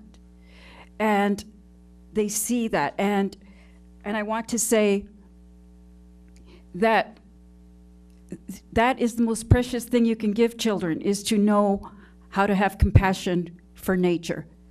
Now, I want to know, no one has addressed the water issue. Yes, we have a healthy aquifer now, but climate changes has been, the reports show that climate change will give us less and less water in our aquifers, less snow on our mountains, which is the creation of those aquifers. And the Colorado River is also at its maximum limits now. And I know we receive water from them too. So what about that issue, the water issue? Now, so I just want to say, you're going to be tasked with deciding the cultural and environmental issues versus the financial issues here. And I know a development means financial gain for the city, but you know, who you're going to gain. Now, what about residents here and the children? You're going to have homes built if you would decide to go ahead with that, and I hope you don't. Who will live there? Not the people that most need housing, affordable housing. I don't think they'll live there. You're tasked with finding affordable housing for them. You've got a problem with that. So you have that. And I'm just asking you to consider those issues as far as open land and the species that are still hanging on, and the children being able to share that and know it. You have to decide. Thank you. Thank you, Rosie. Next speaker, please. Mr. Mayor, council members, good evening. My name is Chris Clark. I am a Joshua Tree resident. I am also the California Desert Program Manager for the National Parks Conservation Association. NPCA is almost 100 years old organization nationwide working to protect our national parks and monuments and advocate for their protection and advocate for building communities that work to protect them. I want to ask council members and city staff to remember a visit to a national park that they took. If any of you have never visited a national park or monument, get in touch with me up in Joshua Tree. I can hook you up. I'm easy to find. But if you can remember visiting that national park or monument and remember the approach to the entrance to that park, and remember what that looked like. If you've been to Yosemite or to the south rim of the Grand Canyon or to Zion National Park, or even just turning it in on Park Boulevard up the hill here in Joshua Tree, what did that look like? Was it rural? Was it wilderness? Was it a mixture of the two, maybe with dispersed housing sort of blending into the countryside? Have you ever been to a national park or monument where the main entrance, the easiest entrance, goes through a high-density housing development? I don't think this is an appropriate development for the site. My organization is on record as opposing this development, as I'm sure you know. There are a number of problems we have with it, but tonight I'd really like to focus a little bit on my respectful disagreement with the statement by city staff that there is not sufficient new conditions or information to consider reopening environmental assessment for this project. Since the specific plan was enacted in 1993, Joshua Tree National Monument became a national park. That seems pretty significant.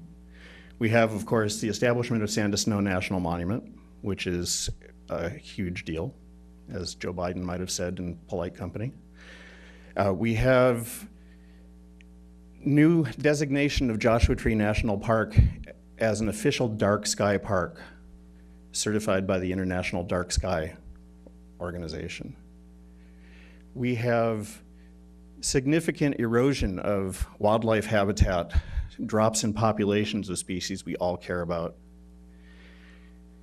We have gone through 25 years of development, of environmental protection progress and setbacks. I'm going to have you try to refocus here. You need to really focus on this project, Gotcha. not the overall 30,000-foot view of the nation, but if you can really focus on this project, and I'd like everybody else to do that also. I think the city council has been through a lot of these hearings, and we truly understand your positions, but we really need to focus on this project and why you're opposed to it. I appreciate the redirect.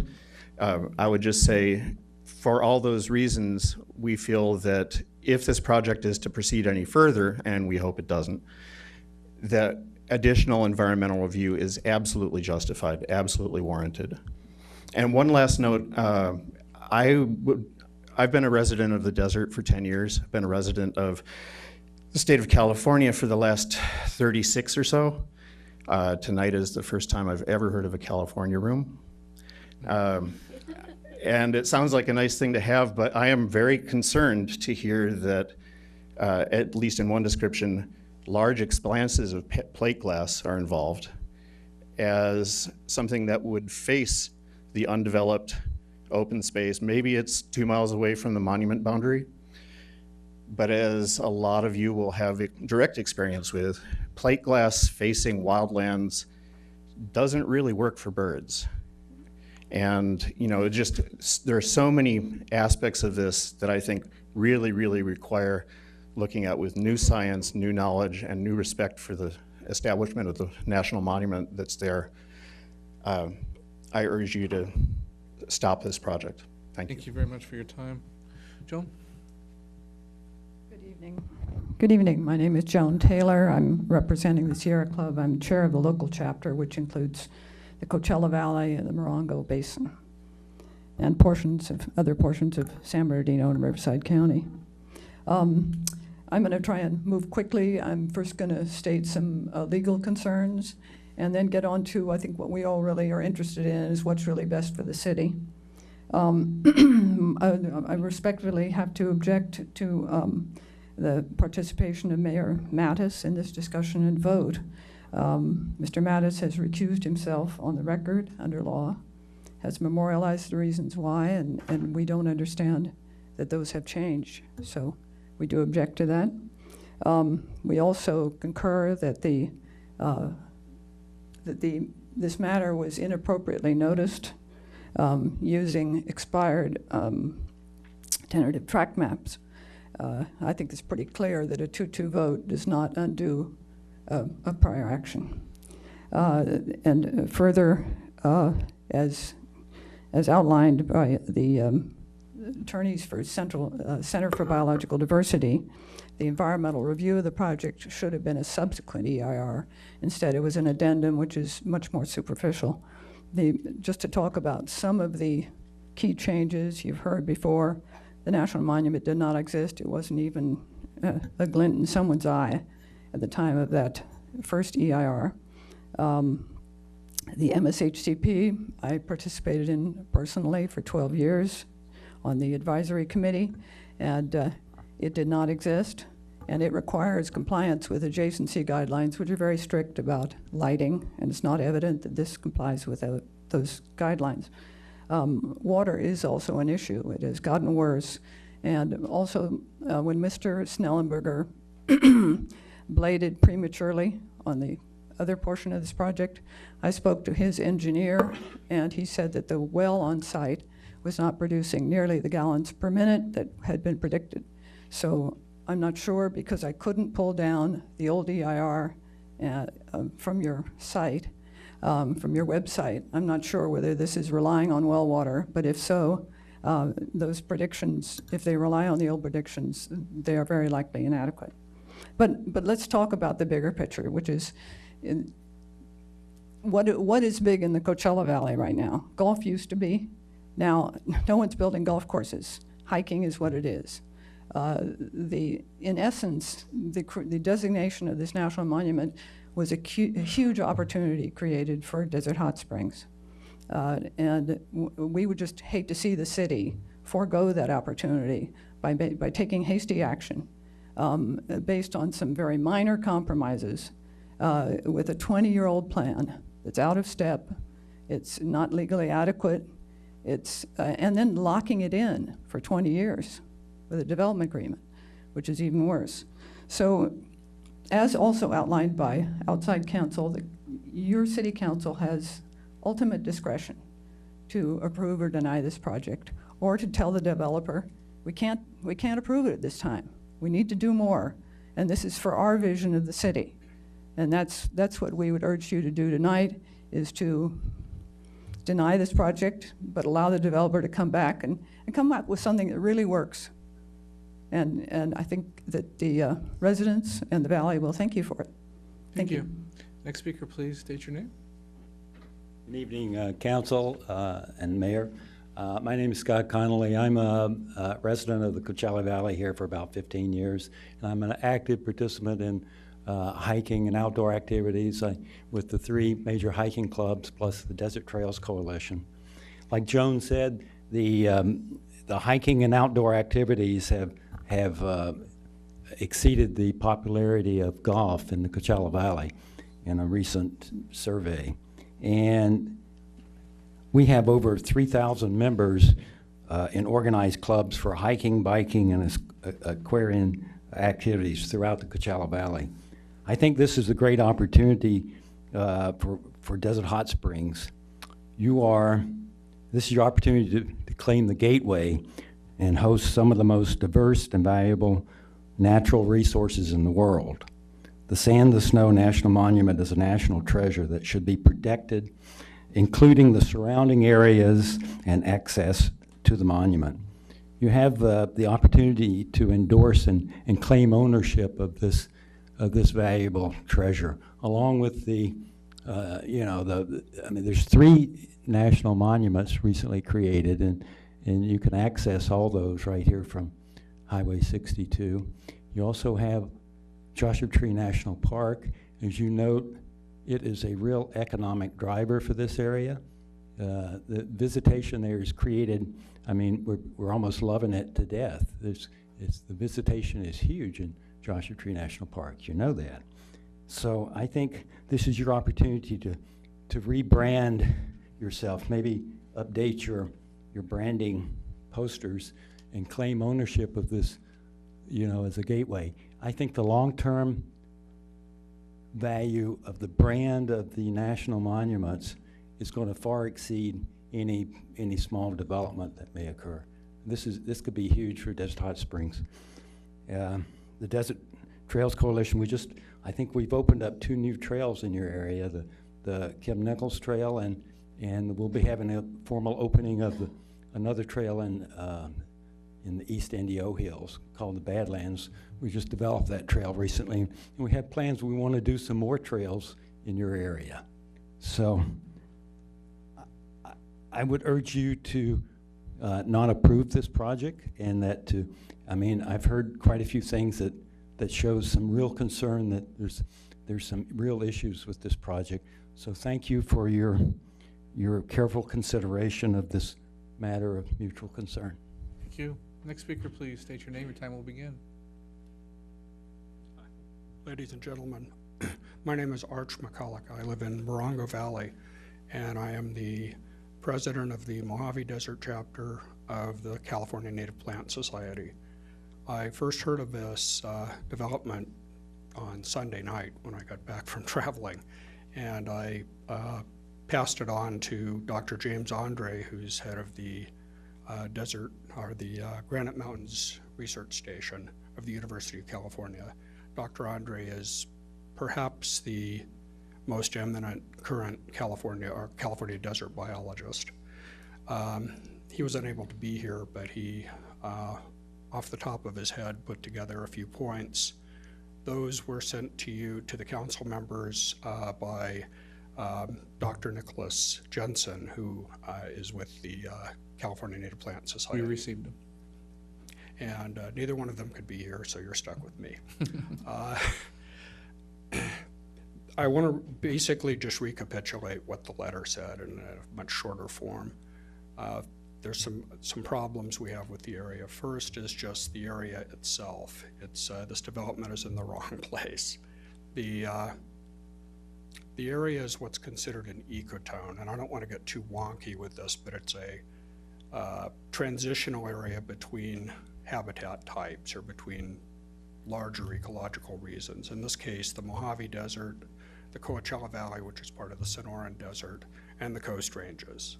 And Mission Creek itself provides, and the Cat Claw Flat area to the west of it provides a conduit directly from the mountains down for air to come down, and it's a mix. So the area where the development is planned for has characteristics of all 3 of those areas. And because of that, there's a very interesting mix of species there. It's things that haven't been studied very well, but need to be. And I want to move on to the second point, is the 3 species that Dr. Andre came up with off the top of his head, which are all on the state's rare and endangered plants list. The first is the 3-ribbed milkvetch, and I don't know how they got the name milkvetch. I have no idea where that came from, but it's a small plant. It looks something like a lupin, but the leaves are different. The 3-ribbed one has cream-colored yellow flowers. It has a very small range, and this development is smack in the middle of it. So if you took the center of the development as a point and drew a circle with a radius of, I don't know, 4 miles or so around it, you would have the entire world population of this milkvetch in it. So it's really right in the heart of it. The other species of milkvetch is the Coachella milk vetch, and we're at the northern end of its range. It has a fairly small range too, though larger than the other one. And northern limits of species and the northernmost populations are of particular, any limit really is of particular interest to scientists studying the population. One of the things with looking at ecotones is figuring out how they move or if they're moving. Okay, I need to refocus you again. Got to be about the project and why you oppose it. Of course, I'm sorry. So anyway, this project is right in the middle of this ecotone. There are at least 3 species of rare and endangered plants, the other one being a species that was very recently considered a subspecies of California poppy, but has since been shown to be a separate species. And it has a somewhat larger distribution than the others, but the western end of its distribution is in the study area. And it's not numerous anywhere in its distribution. Its distribution is approximately Joshua Tree National Park and this little area west of it. So really I'm saying that this is just an inappropriate place for a high-density development, and I'm hoping very much that you will reconsider what you use that land for and put this development somewhere else. And thank you very much for the opportunity to speak. Thank you. Next speaker, please. State your name, your time will begin. Hi, my name is Sherry You Ortega. can pull that down if you want to. You can pull it down. There you go. Okay. I'm not with any agency, and I'm a recent transplant to Desert Hot Springs. I just got here 2 years ago. And I have to tell you, whenever we first started looking here, I was dead set on living in La Quinta. And one day, I came up here just to pacify my husband, came up here to look at a house. And I had some worries. One of it is the sporadic housing. There's just housing developments in sporadic spots and then nothing. And so that kind of worried me, but I have to tell you, what I fell in love with was how close you are to nature. And I couldn't get over that. And this is one of those places that it makes Desert Hot Springs so unique. I mean, I can't imagine you letting this housing development come up there when it's so special. And it's what's special about this city. And I just want to let you know that, you know, I haven't been here for years and years and years, but even just in the short amount of time I've been here, I can see this is what makes Desert Hot Springs special. We're close to nature. If we want busyness, we'll drive down to Palm Springs or down there to the shows, and we get to come back up here and be in nature, and it's tranquil. Don't let the houses come in there and destroy that view, destroy that nature. Once you start letting them build up there, it's gone. It's like taking that one pine cone. You're not the only one taking the pine cone. You're going to destroy nature. Please don't let them do that. And to something specific on the plan, the cable and post fence to keep out off-roaders, it's not going to work. We have that outside our development up there at Paradise Springs. I can hear the motorcycles out there ripping things up. There's graffiti out there where they're hanging out. There's broken bottles. That cable and post fence does nothing to keep off-roaders away. Thank you for listening. Thank you and welcome to the community.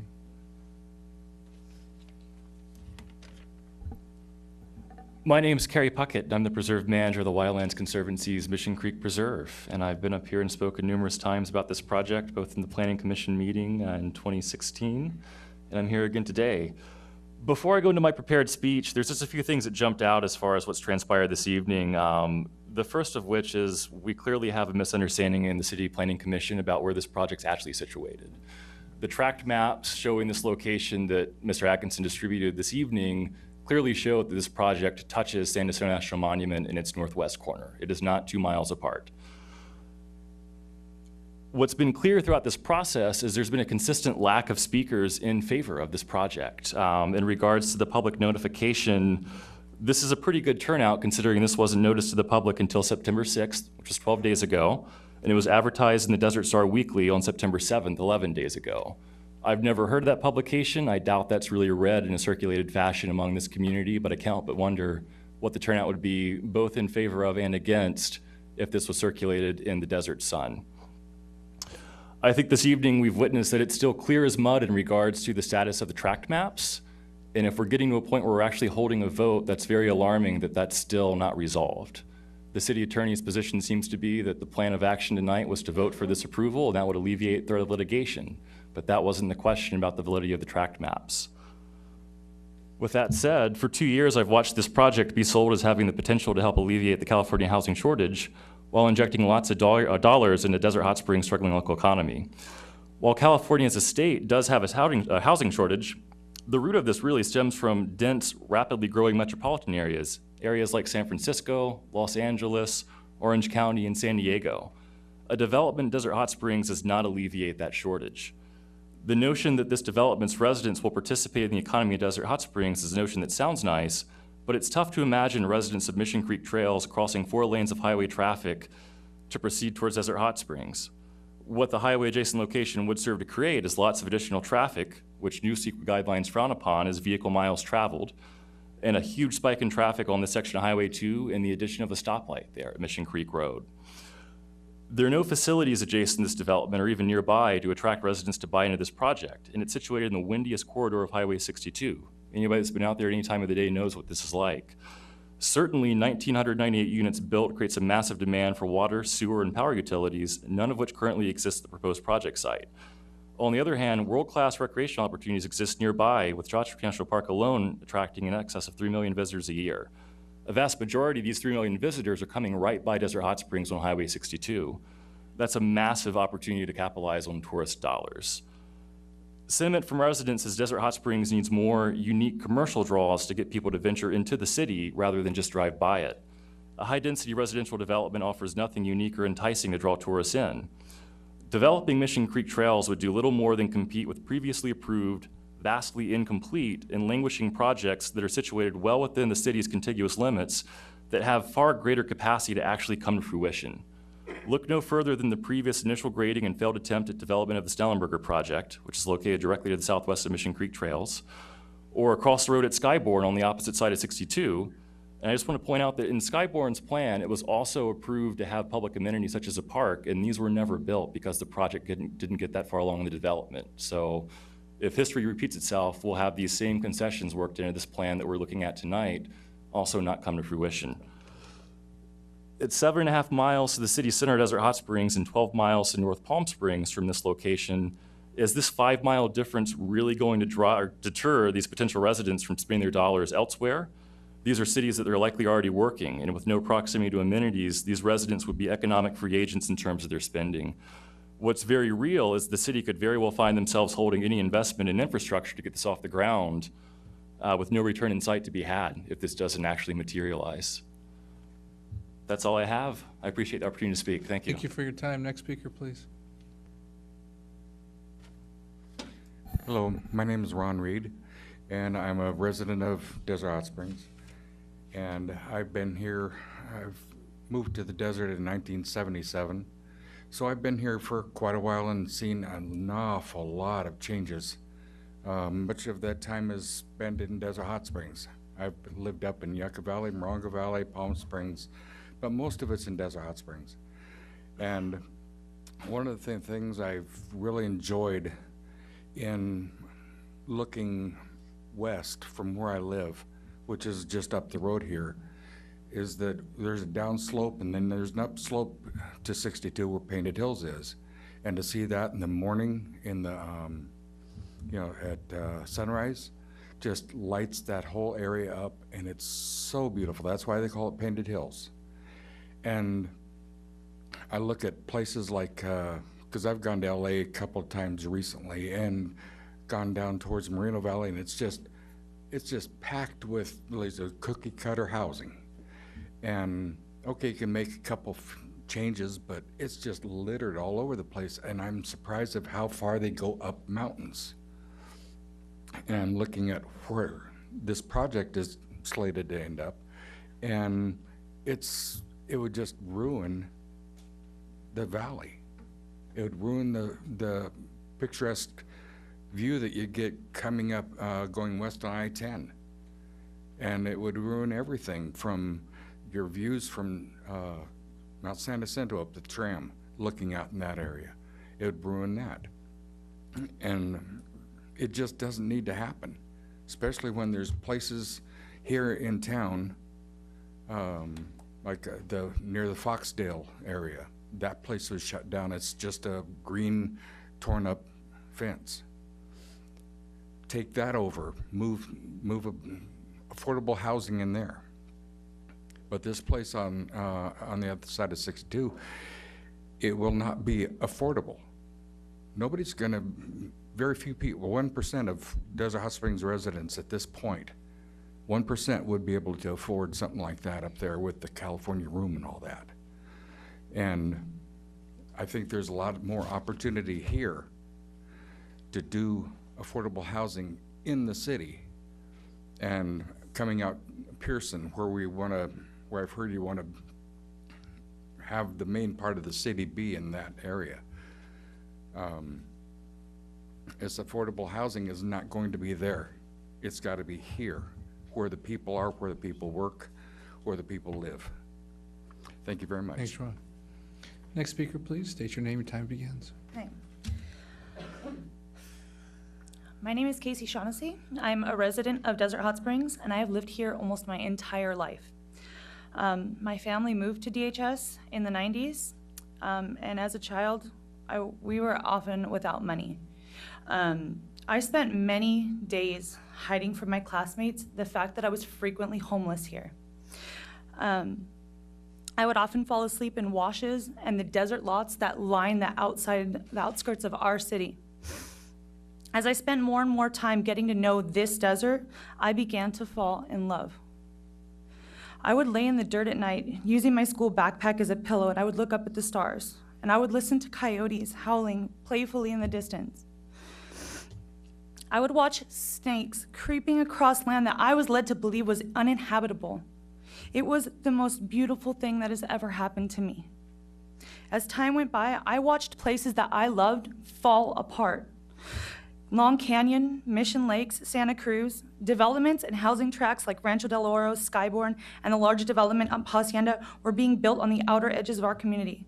Developments that are still not complete. As these communities pushed closer to wild spaces, I began to see an increase in illegal dumping, shooting, and an overall disregard for nature. The place where I saw my first rattlesnake is no longer a place of wonder. It's now riddled with bullet casings and trash. I cherish my experiences in the desert so much that now I spend most of my days sharing this experience with children. I take thousands of children out every year. I take children of Desert Hot Springs to Mission Creek all the time. And I teach them about our watershed. And I teach them about all the inhabitants of our desert. If you had the opportunity to see their eyes light up like I do, you would know that this desert is meaningful to them too. I'm here today to urge you not to approve the development project outside of Mission Creek. As a Desert Hot Springs resident who was homeless here, I'm telling you that this development would do nothing to help this city and our people. I may not have been blessed growing up with money, adequate food, or shelter, but I was blessed with one opportunity most others do not get the chance to experience. Living here in Desert Hot Springs, I had the opportunity to build a relationship with this desert, an opportunity that future generations should get the chance to experience. Thank you. Thank you for your time. Next speaker, please. Hello and good evening. My name is Lucas Wilgers, and I have lived and worked in the Coachella Valley my entire life. I'd like to thank the council for this opportunity tonight. I'm here to urge the council to reject the Mission Creek Trails residential subdivision project. Of course, Desert Hot Springs needs housing, but it needs affordable housing along Pearson and Palm Drives near schools, businesses, grocery stores, and hotels that are the backbone of Desert Hot Springs. Placing these large, expensive homes at the edge of the city across the highway will only encourage the residents to spend their time and money elsewhere. To me, finding residents to call this windy and noisy location in the future a home will be an uphill battle in itself. The jewels of California's unique landscapes are at the doorstep of Desert Hot Springs. Joshua Tree National Park saw 2.8 million visitors in 2017, and we'll see over 3 this year. I have been to many communities across the western U.S. and in California that are surrounded by these stunning landscapes and have become major draws for unique businesses and destinations for tourists. These communities embrace what they have that makes them special and put those reasons on display in front of visitors looking to have an intrinsically desert experience like the one we offer here. The National Park, BLM, and private campgrounds and areas are not large enough to capture this rising interest in our desert. These visitors need lodging, specialty stores to buy equipment and groceries, restaurants that meet the growing demographic of increasingly people adverse to fast food, a downtown that draws them to the city center, and then shops and visitor facilities that keep them there. I am sure that a city that invests in these essential needs ahead of others would increase tourism, but also increase the economic gain of its current citizens as well. Encroaching the city's development footprint into the surrounding wild spaces is a mistake. It will ruin viewsheds for natural areas that have long been enjoyed by Desert Hot Springs' current and past residents. It will increase dumping, shooting, trespass issues for both the protected lands around this planned area, as well as the residents that will live there, being a severely remote location. It will create unnecessary housing when developments with already more valuable locations, such as the Skyborn subdivision, are having trouble gaining tenants. It would put a burden on DHS police, EMS, fire, and other services that would find themselves far from the heart of Desert Hot Springs if they were needed in the foothills of Mission Creek. A couple last notes here. With people come impact. So if you build this development, I know that I've seen the plans and what's being proposed to minimize those. But unfortunately, with people in these wild spaces comes impact.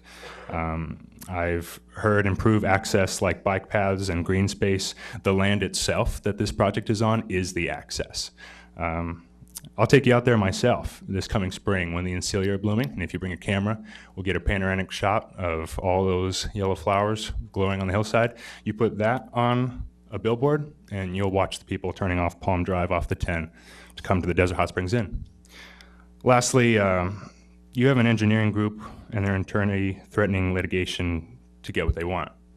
That, to me, doesn't sound like someone who cares about what the people of Desert Hot Springs want. Thank you for your time. Thank you. Next speaker, please. Thank you. Good evening. My name is Meg Foley. I'm the executive director of the Friends Big Morongo Canyon Preserve. But tonight I'm not speaking on their behalf. I'm speaking as a resident and homeowner of Morongo Valley for more than 30 years. So my home is right over the ridge, and I think we'll definitely be impacted if this is built at all, let alone to capacity. I think as someone earlier mentioned, there is a dark sky designation that Joshua Tree received. We get a tremendous number of people visiting just for that. So I know that not only will Morongo, but Joshua Tree will be impacted by light pollution. I do want to mention a couple things. I don't think the notice was adequate. You may have met the letter of the law in notifying people within 300 feet of the project, if there are any. But I think something that will have an impact this great, it should have a longer comment period and more notice. I'm not confident that all the documents were on the website. There was a lot of reference to the first and second EIR amendments. I couldn't find them. I think I was looking at the fourth, but it wasn't dated. So anyway, I think there could be a little bit more clarity to make sure that we're all looking at the proper referred to documentation. There's been a couple comments tonight about the economic benefits that Joshua Tree Park brings and mentions to visitation. And so I wanted to add to those and talk about the actual dollars spent. So in 2015, there was over 2,025,000 visitors. They spent over, well, almost $97 million. Meg, I understand what you're trying to say here, but got to focus you on the opposition to the project. Okay, well, all these, not all, 70% of these visitors come through 62 in this entrance. There's only about 15% that go through Cottonwood and some that come in from the Arizona side. But there's a tremendous benefit to Desert Hot Springs to recognize open spaces, which is the #1 reason that visitors come to this area. And that's been documented in surveys. In previous meetings, I think the last one, there was many comments that there haven't been any changes but the name of the, no change in topography. And that's not accurate. There's been several periods of extreme drought. There's been changes in science that would allow you to record, say, the hydrology and get more accurate biology assessments. The fire hazard severity maps were updated. Right now that area is moderate. It's surrounded by high, and when it gets built out, it'll probably all be high or extreme. So it may be a question, and they may not even be able to get fire insurance. So the last thing I want to mention is a 500-foot buffer. That sounds good. The San Bernardino County, in their ordinance, is requiring a mile buffer between industrial solar farms to protect the view shed. And it's been found a mile's not quite enough. So just to give you some comparison on that. So I hope that you do not enter into a development agreement tonight until there's sufficient notice and more information. Thank you. Thank you for your time tonight. Terry? Good evening. Bob Terry, resident of unincorporated Desert Hot Springs. As a founding member of People Over Pollution, I think you all probably know my position as far as the environment goes on this project. So I'm not going to go there right now. I just have a couple of observations. Number one, if the mayor is going to have to recuse himself from voting, it doesn't seem right. I have to agree with Joan Taylor. It doesn't seem right that he's facilitating this meeting. Anna Yelly should be facilitating. Number two, I might be a little bit slow, a little bit dumb. It seems to me that this project already was voted down. Then the applicant appealed, and the appeal vote went 2-1, which means the appeal did not overturn the original decision. So why are we here? And number three, it seems very clear to me that the people are against this project. So why is any of you guys for it? Thanks. Thank you, Bob. Next speaker, please. Good evening. My name is Margaret Reed, Scott Manis, and City Council. I'm totally opposed to this. I've talked with many of you guys about affordable housing. This discussion's been going on for 2 years here. And building that out there does not make affordable housing for people who live here. I bought a house here in 2004 because I could afford to buy a house myself and live in that house by myself. If I could have never bought a house out there, I watched a house across the street being built for $300,000, and this was in 2005. That house now sells for $90,000. So those homes out there, and know the cost of everything has gone up. We have to have housing that these people can afford. Across the street from me, there's 6 people living in a 900 square feet home because there is nothing and they can't afford it. That's all. It's a wrong move. We need the park out there to be for everyone to enjoy, as I do. Thank you. Thank you very much. Next speaker, please. Hello, my name is Aaron Eccles, and I'll spare you the suffering and just second what's already been said tonight. I'll keep it short. The Incelia bloom, I would like to just mention that real quick because it was mentioned, and I'm wondering, and tell me if this is inappropriate, I know this isn't a conversation format, but have any of you by show of hands actually been to the project site in April? Keep them up. No. So if you do go in April, and I think you owe it to the billions of people alive today and to be born in the future, to visit that property in April, and I'm talking about the project footprint, not the adjacent areas. Visit that property in April and then vote. Don't do it tonight. You've got to see that in April, in 2019. I'd like to say one more thing. There's plenty of disturbed vacant properties for housing. There's tons of them. I see them everywhere. And it's not 1850 anymore. And we shouldn't be destroying beautiful places. Thank you for the opportunity to speak. Thank you, Aaron. Next speaker, please. Next and finally, my name is Claudia Saul, and I'm from Pioneer Town, California. I come down the hill to enjoy winter temperatures down in Desert Hot Springs and the amenities. And I think it's ironic that I am a desert resident, I hate to say it, for more than 60 years. And Desert Hot Springs was developed out of a place of being for health and wellness.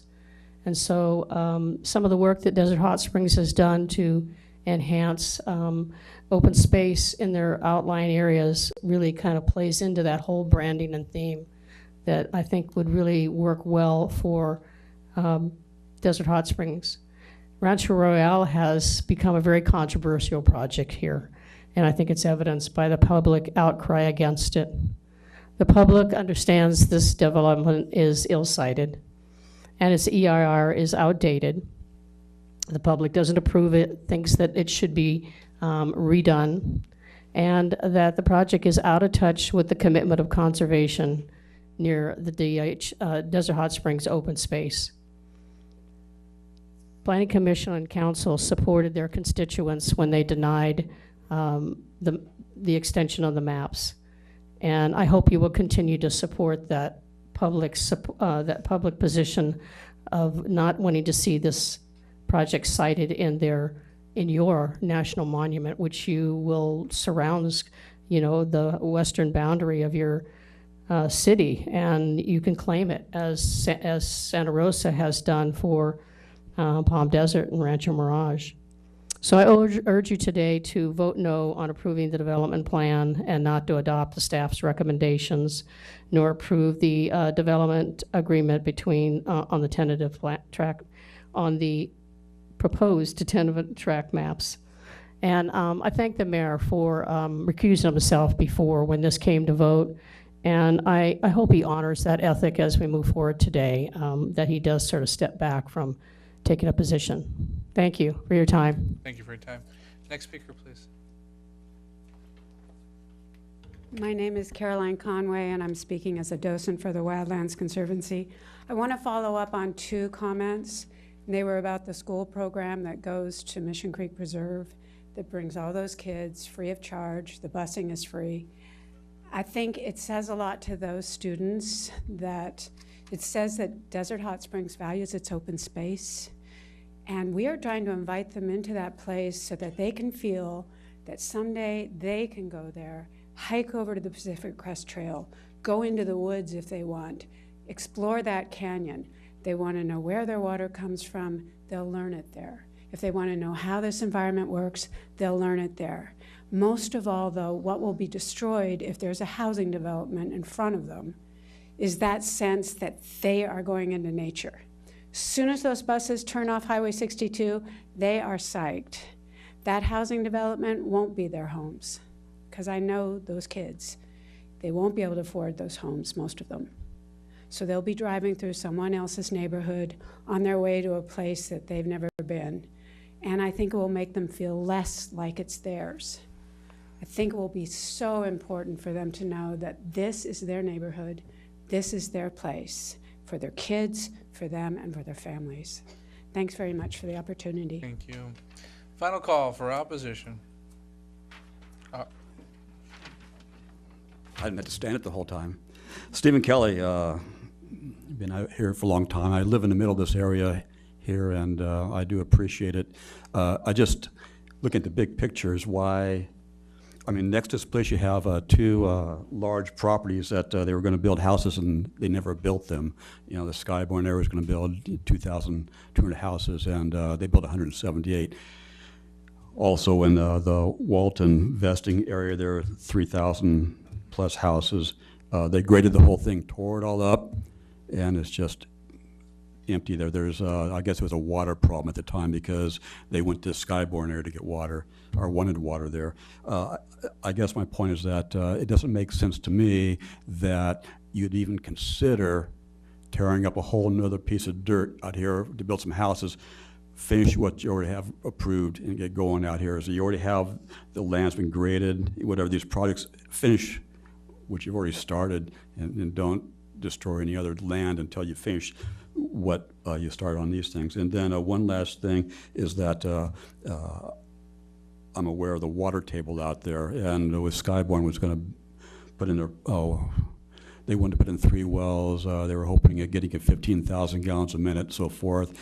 They only got 7,000 gallons a minute, and anyway, since they've been out there, the water levels tables dropped over 300 feet, and we're up, it's pretty high up in that area there. So this area that you're looking at potentially approving is up slope of that, and I don't know where they'd get the water out, but already down slope, the water table is dropping quite a bit, and so just another consideration. But anyway, just wanted to have my 2 cents in there. Thank you for listening. Thank you. Final call. Yes, sir. State your name and your time will begin. My name is Kemp Reed. I'm a student of DSMS and a person at Desert Hot Springs. When I was in elementary, we took a field trip to Mission Creek? Mission Creek, yeah. And it was beautiful, and what you're building there is gonna ruin it for future generation and future field trips, and everybody, like all the children, like it. Like when we were going, we were so hyped, and my whole friends were like, we liked it, and we liked how beautiful it was. We liked learning about it, and building that will just ruin all that, like all the learning experience people could get from that place. And that's pretty much all. Thanks for your time. Thank you for coming on up. Last call, final call. No one standing. We're going to close opposition and move on to take testimony for those in neutral position. Would anybody like to speak in neutral position of this project? Second call, final call. No one standing. We will close neutral position and we'll take an opportunity for the applicant to rebut any information at this time.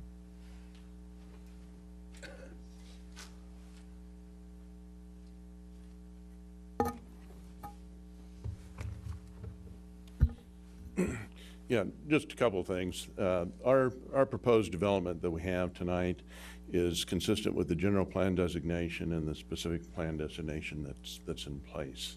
The issue came up that we're asking this to be approved with threat of litigation. I think that's mischaracterized. Excuse me. I think that mischaracters what we have here. When we had the 2-2 vote at the city council level, there was a disagreement between us and the city attorney on that. And we said, why can't we sit down and look and see what the real issues are on the project, and maybe we can come to terms to something that makes more sense. And so we started the dialogue and met with the stakeholders and came up with some ideas to enhance the project, and at the same time would require the tentative track map to go through the process again, through the Planning Commission and City Council, and go through the environmental process again, and have all the public input into the track as it gets approved. I don't believe in any case that we're going to harm the integrity of the Mission Creek Preserve. It sets well back in there. It's outside of the viewshed of our particular project, and all we want is to enjoy the same privilege as anybody else that has the same general plan or zoning designation in the city. There was mention that came up, the development housing cycle. It's cyclic, and it depends on the economy. In a lot of cases, when the economy's up, it's up faster than the projects can get processed. In today's environment, a project might take 10 years to get processed. And by the time that happens, the cycle for the economics is come and gone. So one of the things that I keep hearing is, well, we don't want to rush this through.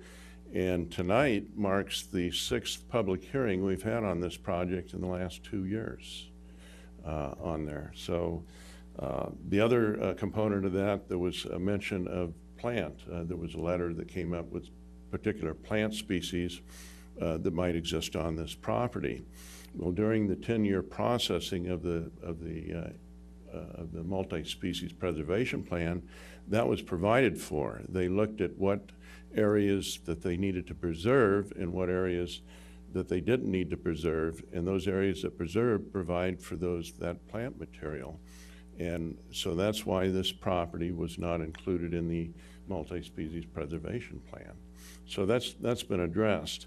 And the other component of that, where do you draw the line, is to continue to preserve lands. One of the things is we don't have enough land preserved, but if you look at the sheet, the second sheet that I provided you today, and look at all the colored areas is the preservation areas, and all the white areas is the areas that have been left out of all the plans that are developable, which includes the property that's in front of you here tonight. So all we're asking is to be able to process that tentative track map again and go through the planning process and take the recommendations or conditions as that moves forward and make a project that made more sense than what was in front of you 15 years ago when it got approved in 2007.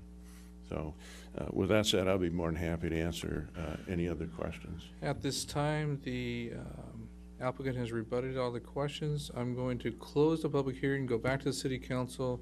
This is your opportunity to ask the developer and staff any more questions. I don't have any direct questions. I have some comments. Does anybody have any direct questions for the developer? We'll bring you back up if someone does ring a bell. Thank you. Okay, thank you for your time. I want to start with some of my comments first because there was brought up by some of the organizations about me having to recuse myself. It was kind of misprinted a little bit in the Desert Sun today that I recused myself for taking donations. The city had an ordinance at one time that said if you took a donation over a certain amount of money, you need to recuse yourself from that project. And I did that at that time in abundance of a caution because a small group of people went and researched Mr. Atkinson donating to a political campaign that had nothing to do with mine at the time, which supposedly put up signs in favor of me in the last election. So in abundance of a caution, I recused myself at that time. Since then, the city council has changed its ordinance and said if you draw a letter up saying that you had no idea of this or how it was done or you opposed it and put it in your file, then you would not have to recuse yourself on an item of an independent expenditure. So that's what I had done, allowing me to participate in this vote. So with that said, Mr. Atkinson has never donated anything directly to my campaign in the last 2 elections. Okay, fair enough. And it's a little disingenuous from some of these environmental groups to say, be careful, litigation from the other side. You shouldn't just jump to that and be upset about that because we've been forced into litigation by multiple environmental groups multiple times or been threatened litigation multiple times. And it's a little disingenuous for someone who sat on the city council for 11 years, worked very hard with the county supervisors, Marion Ashley and John Benoit, to convince the council at the time when I came on that was against the multi-species habitat plan to change their mind and support the multi-species habitat plan. Mr. Betts was a big part of that also. I think Ms. Pye came on the council not long after that and helped support it also.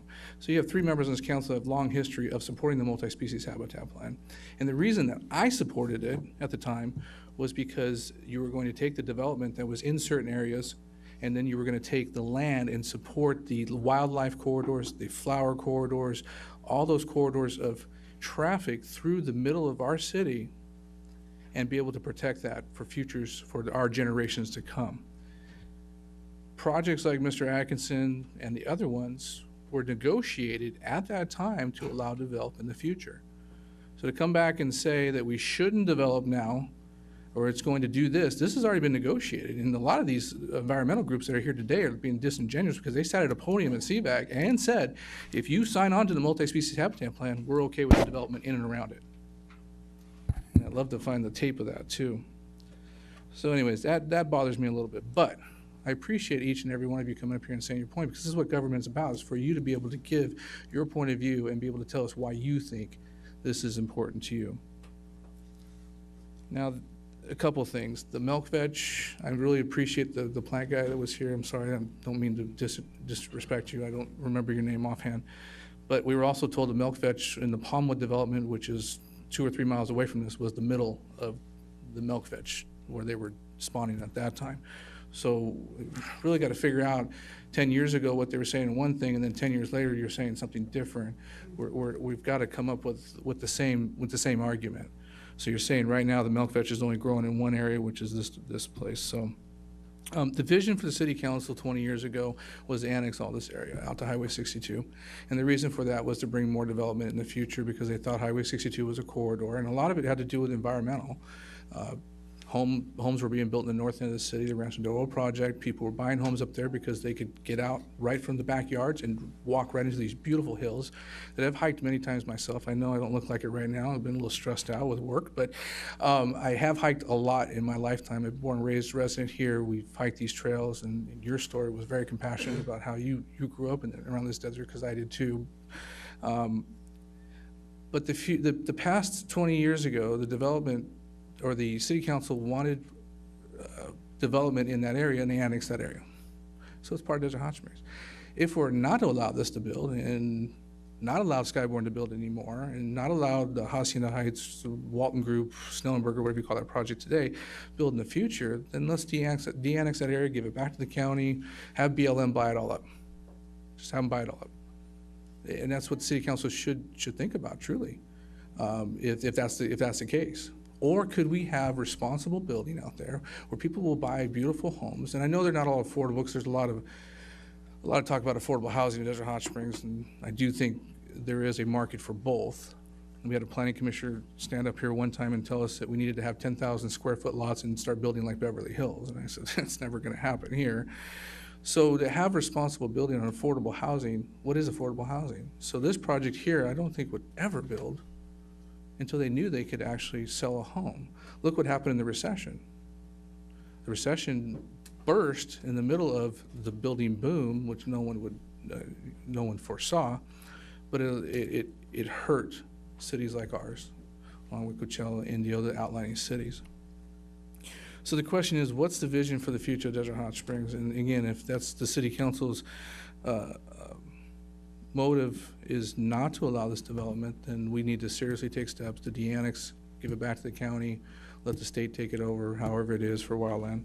I'm good with that. I've been a big proponent all the way to Washington, D.C. about the Stand and Snow Monument. I've talked to National Park. I've talked to BLM. We've talked about building visitor center there. We know there's 3 million visitors to Joshua Tree every year, and we want to capture a certain percentage of them, even if it's 10, 15, 20% of them in the Mission Creek, so they can come in here and spend some tax dollars while they shop and everything else.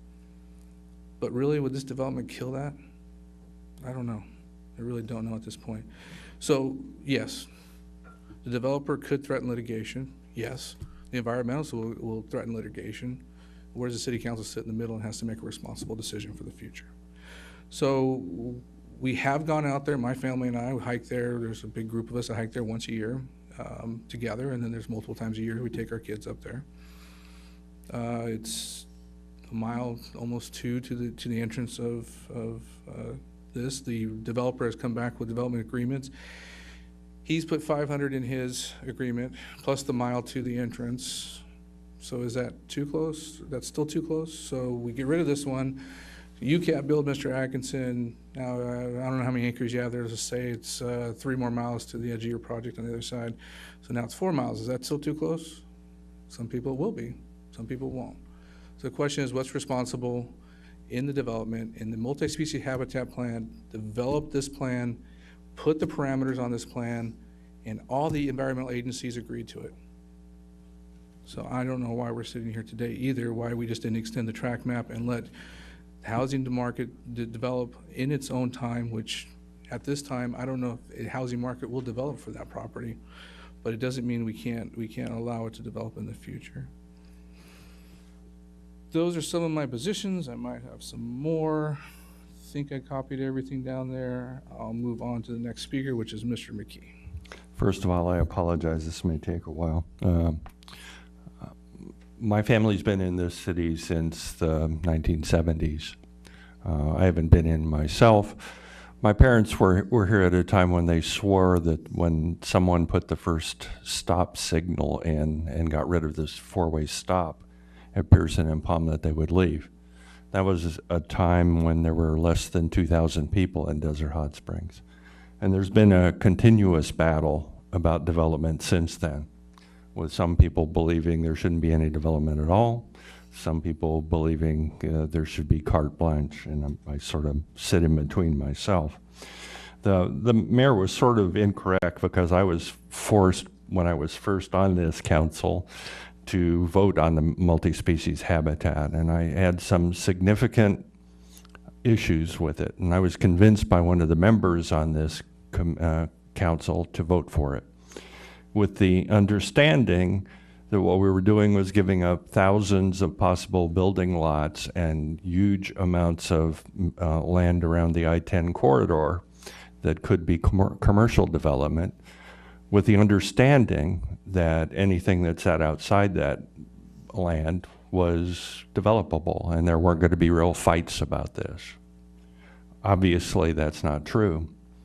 And the issue I have right now is, unfortunately, or fortunately, depending on how you look at it, Desert Hot Springs abuts BLM land, it abuts the Sand to Snow, it abuts Joshua Tree. So in effect, are we saying that anything that's within X feet, miles, whatever, light years, is basically not developable, even though we thought we had an agreement when we did the multi-species habitat and took away that land, that the rest of the development of the city would not contain the conflict that we see now. Now, I sit on a regional government committee that deals with the fact that we're not building enough housing. And guess what the big discussion is, no matter where it is? Density. It's a density problem if you talk in terms of in the LA area building multiple story housing around subway stops. It's a density discussion if you talk about some place like Desert Hot Springs, which is pretty wide open. The problem is this. While we have all these discussions, what's happened? More and more people can't afford housing. More and more people are driving bigger and bigger distances, and I don't think we want to get into a discussion about what that has as an effect on the environment. Why do they not want to do this? Because because in the CEQA documentation, density can be taken away from a project because people are going to lose their view, or they're going to be in a position that they think, as in Palm Desert rather, when someone was trying to build apartment buildings on Hovley Lane, which is a commercial corridor, they were concerned about the fact that it was a 3-story building and there might be snipers on it. Now, the problem I have is this. We have to build housing as a state. Since the 1970s, 2 things have happened that have caused us to get into the situation we're in now. The first is our taxation policy is totally screwed up. And we're putting more and more fees on people that don't live in the community and can't vote. In other words, TOT is part of that, transit occupancy tax, but also fees on housing is a problem. If we want to build affordable entry-level housing, which is something we all agree to, you can't have fees that are $150,000 for each house. And that's literally what some communities charge. We only charge $26,000. The second thing that's happened is CEQA has not been used for environmental reasons. It's been used to cut out development, period, in many, many communities. Now, I consider myself to be an environmentalist, and I want the environment to be taken care of. But the problem is this. If we don't build denser in specific areas, you're going to cause more environmental damage because they're going to want to build further out. We have to be in a position that Where a person works is where they can live. 85% of the people in Desert Hot Springs commute down valley using vehicles that are old, to say the least, because they tend to go down to jobs that don't pay very much. Okay? The communities down valley use CEQA and other things to ensure they don't have to build entry-level housing. So we get caught in this cycle of not building anything for 30 years. That's how we've gotten where we are. Now, what does that mean? What I see is this. We have people that come into our meetings in Los Angeles and talk about the fact that the millennial generation and the people after them can't afford to live here, and they're going to move away. So we're in a position now that what the state has done is put us in a position that we could raise and educate an entire generation of people that will leave because they can't live here. Now, all I'm talking in terms of is balance. I would rather the people down in Rancho Mirage provide entry-level housing for the people that live there. But if you do that sort of discussion in Rancho Mirage, we will have exactly the discussion we just had here. Exactly. With all sorts of discussions about density and everything else, while not even talking about the real bugaboo in that circumstance is they don't want poverty in their community. So, let me talk about some specific things here. First of all, the average home that's sold in Desert Hot Springs right now is about $200,000. It's not 90. I can say that because I live in a 2-bedroom home that's been valued at about $191,000. So the second point as far as that's concerned is we do have actually quite a bit of property that's relatively expensive. It tends to be in the hills. We also have a strange income distribution is what I like to say. We have a significant number of people that live on means that are not very high, but we also have a significant number of people that work as teachers, as law enforcement people, as fire people, and actually have quite a bit of money in comparison and live in better areas. So the fact that no one that lives here will move out there is not necessarily true. And if they did, they would actually open up another home for a person that was having trouble with that. So development is financial gain. It's pretty well documented that in order for a house to pay for the services that it needs as far as fire and police, a house has to be basically in the $600,000 range. We don't have very much of that, and that's part of the problem with us providing services. We're very service deficient because we require a huge amount of money to be put on people that have housing in town, and we're doing things with marijuana and other commercial things to try and bring more commercial and industrial in to take care of that. In almost all communities, that's where much of the taxation comes from, is retail sales and industrial properties that we have very little of. And we've been working on that.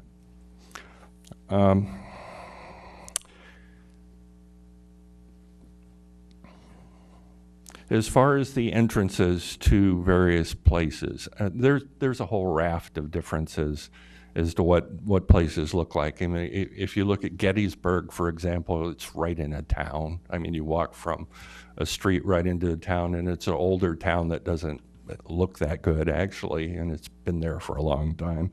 If you look at Joshua Tree itself, I mean, going up into Joshua Tree, it's not exactly Beverly Hills, to say the least. So, and I think the city manager was talking about places he knows in other areas that development is actually pretty close to various things that you would go to. The post and cable thing, we came up with that post and cable thing because of the multi-species habitat, and actually we've been putting that around various portions within the town itself, and I think within the town it's worked pretty well. I don't know where the people with ATVs were coming into the section the lady was talking about. the Star. We get, and what I'm talking about here is advertising in the Star rather than Desert Sun. We get a relative amount of feedback from various media outlets about the fact that they would like a portion of the notices that we put in, because the notices actually are very high income generating.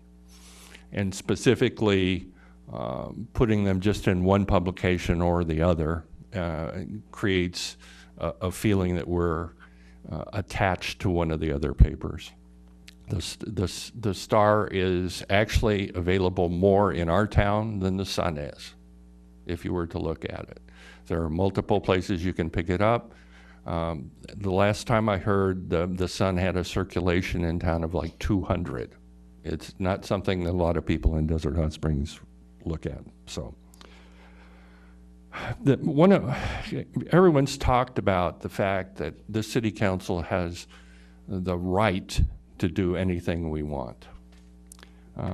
Whenever I hear that, I think back eons ago when I was in college, when we would have philosophical discussions about that. I'm a child of the 60s, after all.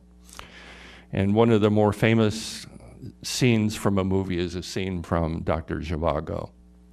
And it's a scene where he's talking to the commissar. He's been basically grabbed as a doctor and absconded into the army to try and defeat the White Russians.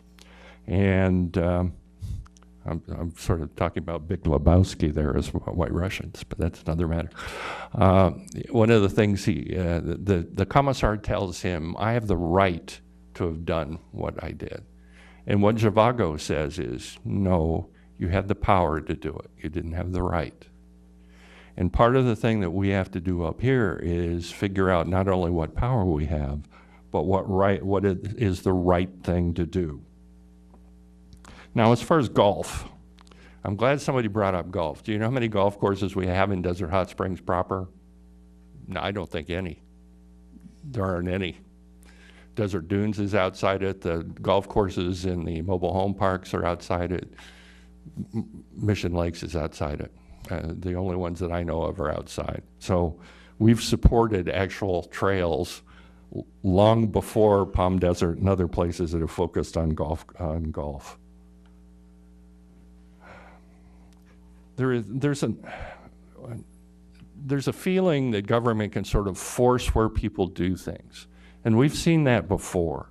We've had, for instance, restaurants that came into our town and said, we want to build a restaurant in your town. And as everybody who's from Desert Hot Springs knows, we are starved for restaurants, especially considering the hotels and everything that are in town.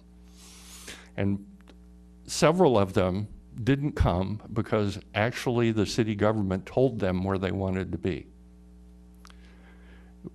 The unfortunate thing from my standpoint is that the only thing you can do as a city government is ensure that someone won't do something, not necessarily that they'll do it.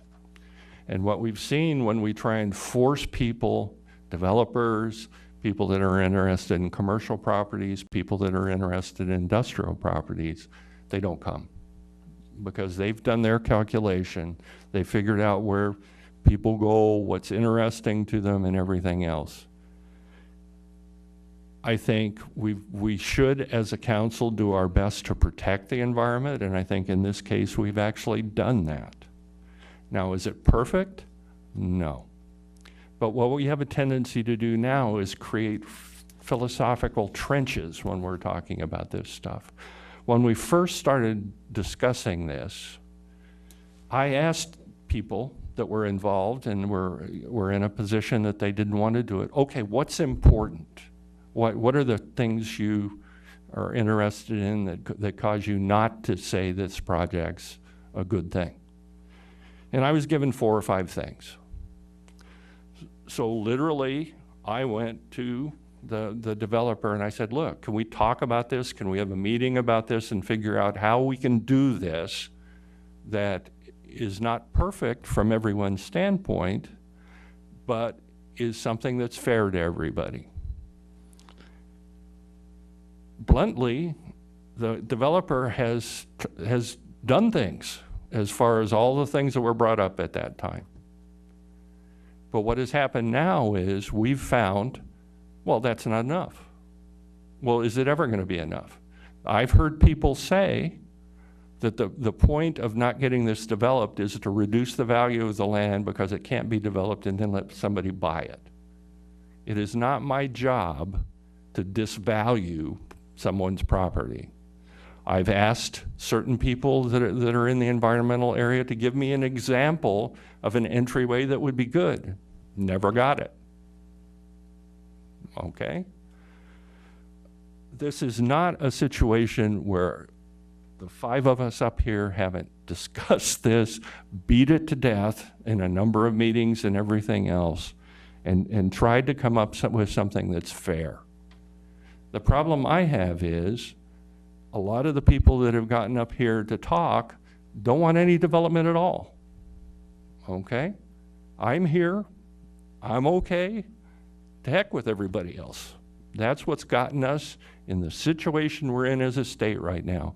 And the problem I have is if we don't deal with these issues, if we don't deal with real problems as far as people, because one of the things I've seen in this EIR, I saw something that said about they found a hole for a desert tortoise in a section that wasn't even there.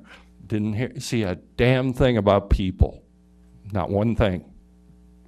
And until we can balance that and put ourselves in a position that we start doing the right thing, we're just going to have these battles continuously. So I'm sorry for taking so long, but That's your right. Ms. Zavala.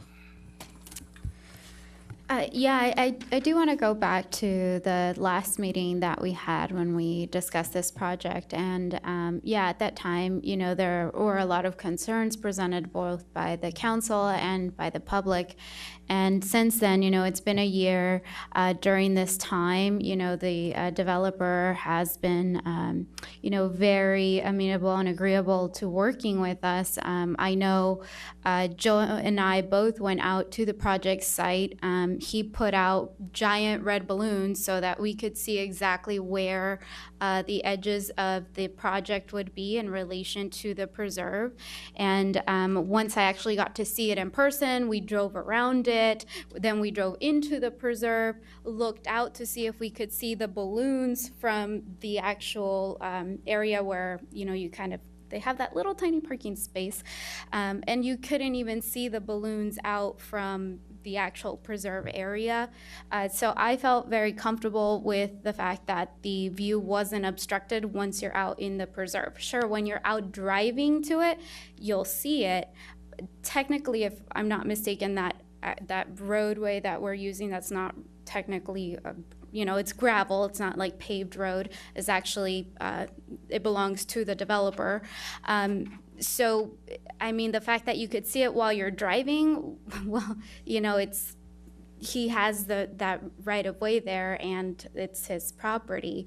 Now, I think our job as a council is to balance multiple things in multiple perspectives. And so I think we did our job in terms of, you know, I really care about the environment. I care about that preserve. I care about open space. I care about parks and hiking trails. But at the same time, we have to balance that with development. And I think in this case, I feel like we've come to an agreement in terms of how are we going to work together, because I mean, if the developer could come up really quickly, Eddie, if you could come up.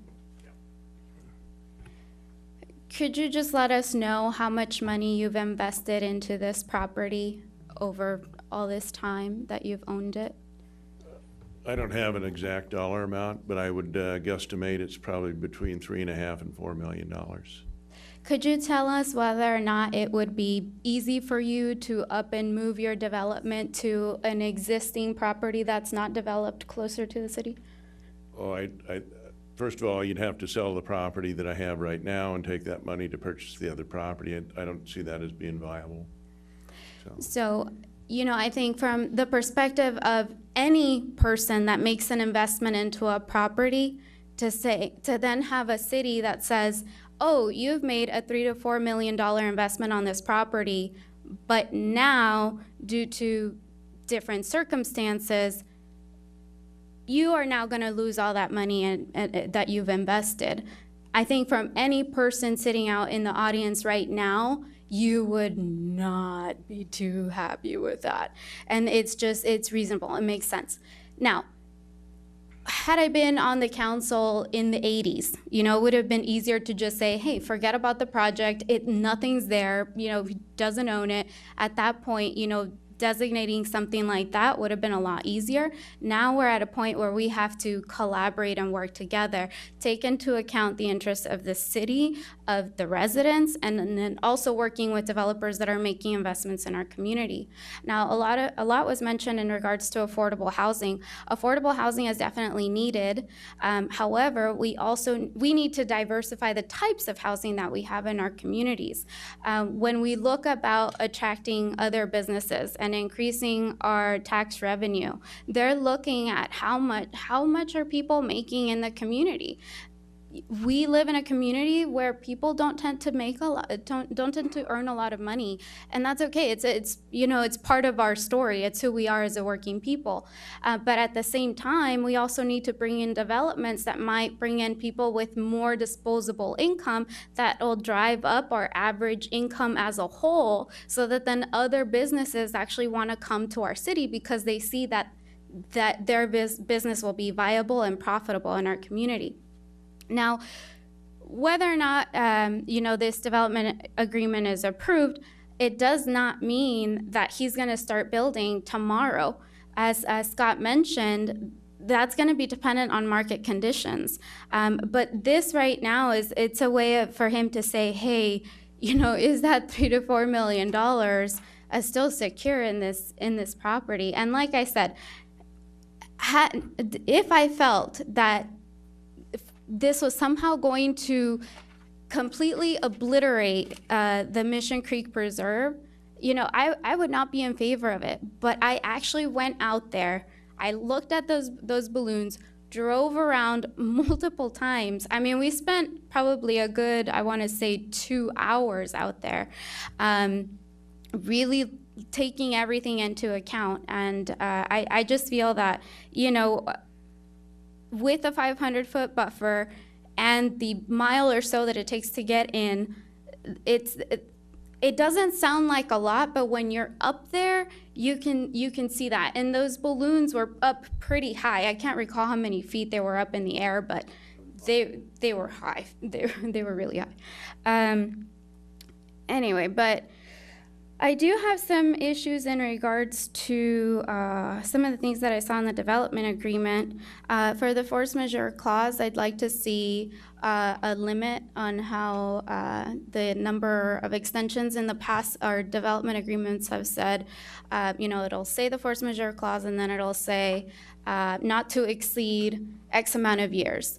So that it's not something that you can just keep going over and over and over and over again. So I think, if I'm recalling correctly, it's like a one-time 5-year something, something like that. But if you could just refer to some of our other development agreements, I know that we've had it in other development agreements. But that's just.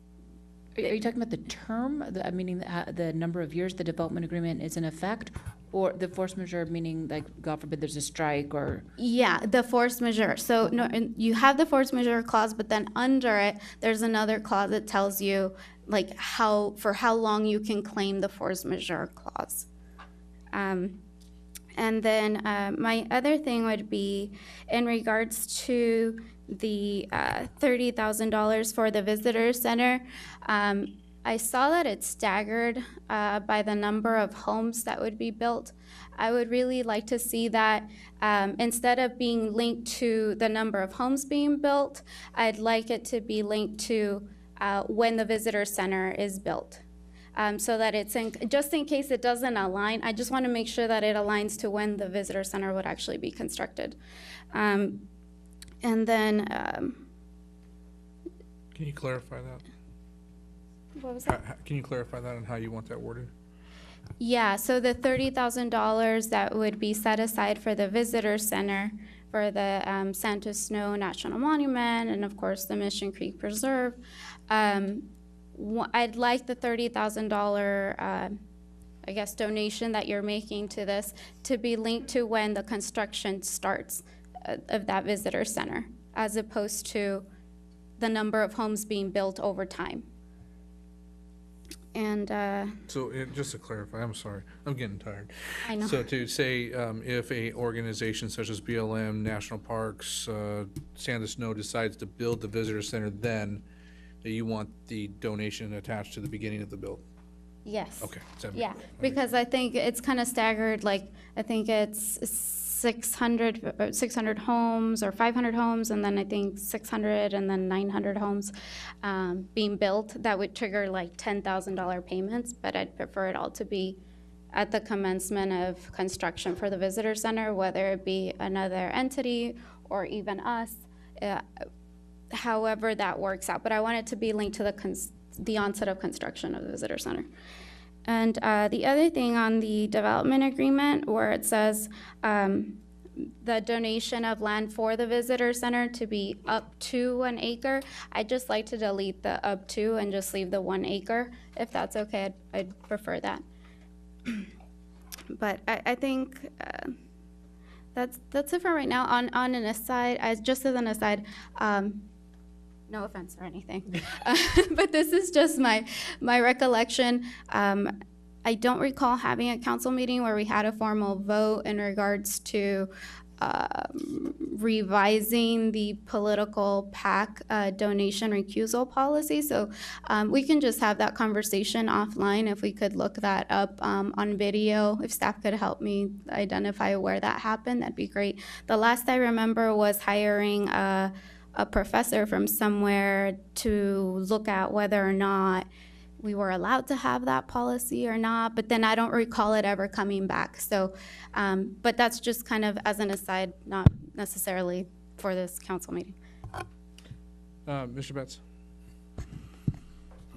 I'm not gonna, I got a couple of details I want to get into on this, the development agreement, because that's really the main thing that we're considering here, and I appreciate the comments regarding the, the sensitivity to environmental issues and the, the aesthetics and everything else. I got those same concerns myself. I'm just going to go through a couple of quick comments here and then get into the substance of what I'm going to talk about. I'm troubled by the public notice that went out on this one. It was advertised in the Desert Star, and I don't know who reads that, no offense to the Desert Star, but anybody here that's going to be watching this project is going to be looking in legal notices in the Desert Sun, not the Desert Star. I'm also troubled by a special planning commission meeting that was called on this project. I didn't even know they had it. I'm used to looking for the planning commission meetings at a certain time, and I think everybody else that may be watching this would watch a special. So I question why a special planning commission meeting was called. A regular planning commission meeting would have worked fine, but obviously the intent was to give this some special quick consideration. I would think that with so many people who have weighed in expressing an interest in that those people are part of the public record, would have been contacted, that things would have been circulated to the different various parties that have expressed an interest. And I was contacted by somebody that just yesterday. They said, we turned in a petition with many, many signatures, and all of a sudden I'm finding out about this just all of a sudden, in a couple of days' notice. And it just, to me, it does not meet, it might have meant the minimum legal required notice, but that's not good enough when you got this much public interest. And we saw all these people showing up here. It's amazing that many people could show up and express an interest in this project, and we really need to do better than that as a city. It's totally not acceptable to me. Could we put up packet page 145 on the screen, please?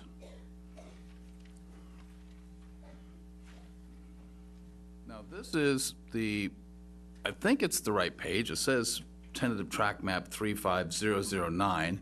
And if it's not the exact page, it gives you an idea of the density that's being talked about. It's the first visual picture, and these are maps that we either are or not using. I don't know which it is. I mean, in some instances we're referring to them, and others we aren't. So I guess it's okay to put it up just to give an example, but it's to clarify some points that I want to make that we're trying to work out. These tracks are part of what was a bigger, larger Rancho Royale scheme that encompassed a very long area that took in access to Indian Canyon, Pearson, Mission Lakes Boulevard. And here I see a bunch of streets that just terminate at where I presume the other phases connected. So you have people in real terms, that means you're gonna go and approve a development that goes in, and there's no cul-de-sac, it just stops, and you put a little fence there. And so I got some issues with what exactly is being proposed, not to mention that these are 48-foot wide lots. With a 48-foot wide lot, you get a garage and a little small window and a walkway down the side. You get no curb appeal. Yet if you go to packet page, and I didn't get that in advance, 523, you'll see this big expansive, wow, very good. You guys are quick down there. You get this big expansive frontage, which, okay, those are two completely different things. I don't think anything on this plan matches that. Now, I just want to be clear that this is not just homes. These are 1,998 homes, and I believe it's 540 of which are viewed as high-density or very high-density apartments. So we're not just talking homes in this area, we're talking homes and apartments. So my question is, if I've got 1,900 dwelling units out there, where's the traffic study? I know that you count on 5 trips per day per resident on a traffic study. I know I must make more than that going in back and forth to my house. Seems like I'm always going up and down my street. But you got thousands of trips of traffic going up and down this road, and where are they accessing? Right at Mission Creek Road, where it meets Pearson? What's the provision for this traffic? That would be handled in a development agreement. I don't see that here. I don't see any provision for example, the applicant or the developer, whatever you want to call them, will provide sufficient access for the number of trips that have been determined, and through a traffic study and with consultation with Caltrans, you end up with a development out there with 1,900 dwelling units, and the only way to access that road is through Mission Creek without going down. The development agreement should specify will provide sufficient access to meet the traffic study, accessing Pearson and where's the roads? This is just a small little section of this. Now you got kids that are gonna be living out there. Now either those kids are just gonna be out there stranded, or they're gonna be crossing Highway 62. Now you might have bus service, but you're gonna have buses trying to pull out on that very busy road. How are the kids gonna get home? You got kids darting across 62? Look what we got going on down on Palm Drive and the next agenda item coming up. We had somebody got killed jaywalking last night. What's a kid gonna do trying to cross 62? When I pull out through Pearson, which I think is a little better intersection, I'm always very careful and worried. That's not addressed in this development agreement. And, you know, there's a lot of esoteric discussion going on here, but when you get into the nuts and bolts of this thing, that's what we're supposed to be looking at here, at least as one of the things that staff has put forward. The visitor center. I don't know, I heard somebody say that maybe the Park Service or somebody's gonna build this. Well, it's nice of us to obligate them to a visitor center, but let's just imagine the cost is $300,000. And we're talking only 30,000 of that cost? I mean, that doesn't even cover the architectural standard. And then we're talking about, of the 30,000, he will pay 10,000 when the 400th home is built. And then he'll pay another 10,000 when the 600th home is built. And then the final 10,000 when the 900th home is built. Has anybody been waiting for a park at Skyborn? It's the exact same development plan. And we've been waiting for that park for years. And this also incorporates a park, but I know in the Skyborn development agreement, the park says up to, $1.5 million park. It sets a value at it. This development agreement doesn't set any type of value to that park. It tells what type of amenities will be there, but as a glaring omission is the developer will be obligated to put in a park costing up to costing 1.5 million and whatever. That's not in the development agreement. If you go look at the Skyborn development agreement and use it as a model, this doesn't cover any of that. It's a 20-year agreement. That's a long, long time, especially when you don't even know what the map looks like. Joe, you can put the other map picture back up, 145. Thank you. You got a 20-year agreement, and we haven't even seen the rest of the pieces of this puzzle yet. Just some of these questions that I'm raising here. Now it's asking for expedited processing. The city shall expedite the processing of tentative track maps, the final maps, and any amendments. And then there'll be additional staffing, should additional staffing be necessary. City Hall will cooperate with the owner to hire additional staffing. We got a lot of developers around here, people putting in big multi-million-dollar projects, would love to have that accommodation. Can we please get that for them?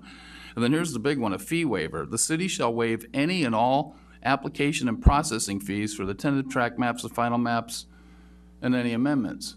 That's a huge amount of money that we're giving up on that one. I don't know, where does that come from? Policing. Skyborn put in a fire station. I guess it was perceived that they would need some fire protection for those communities out there. So there was a provision that they would build a fire station, not contribute $30,000 towards the fire station, that they would actually build it and hand it over. And it was to be done before the very first certificate of occupancy. I don't know where the Planning Commission, what they spent their time on, but they didn't spend their time looking at these kind of details, which is what the Planning Commission is supposed to do. You're supposed to get in there, roll up your sleeves, and work out some of these kind of details. There's no traffic mitigation, no traffic study. Police. So we're going to put a big, huge development out on the other side of 62. And I've done ride-alongs with the police. And I ask them, well, you know, we're focusing in on the city center. Why don't we go off? I would like to do some patrolling on, you know, some of the other streets where, you know, some of the residents live. And, you know, the answer is, hey, you know what? We go way out there, something happens down here, we can't get there quickly. So do we need to put a police substation out there? Where's been any type of study that determines what type of policing this community will be need, and where is the provision in the development agreement, Exhibit C, that tells me how we're gonna handle that? It's not there. And so we're just doing it on a whim and a guess that, oh, it's okay, because all we're talking about is whether you should build or not build. The question is not whether or not we build or don't build. Our question up here is, what are we agreeing to? And if everybody's of a mind to put this development in, then start rolling up your sleeves and look at this mess that you're gonna create and how are you gonna solve it? Because we always get straddled with this stuff as a city. When it comes to kids crossing 62, what are we gonna do? Go out and get a grant to build a bridge, a pedestrian bridge that goes across 62? We're gonna tunnel under? What are we gonna do? How are we gonna handle that? You got a cost that's coming up.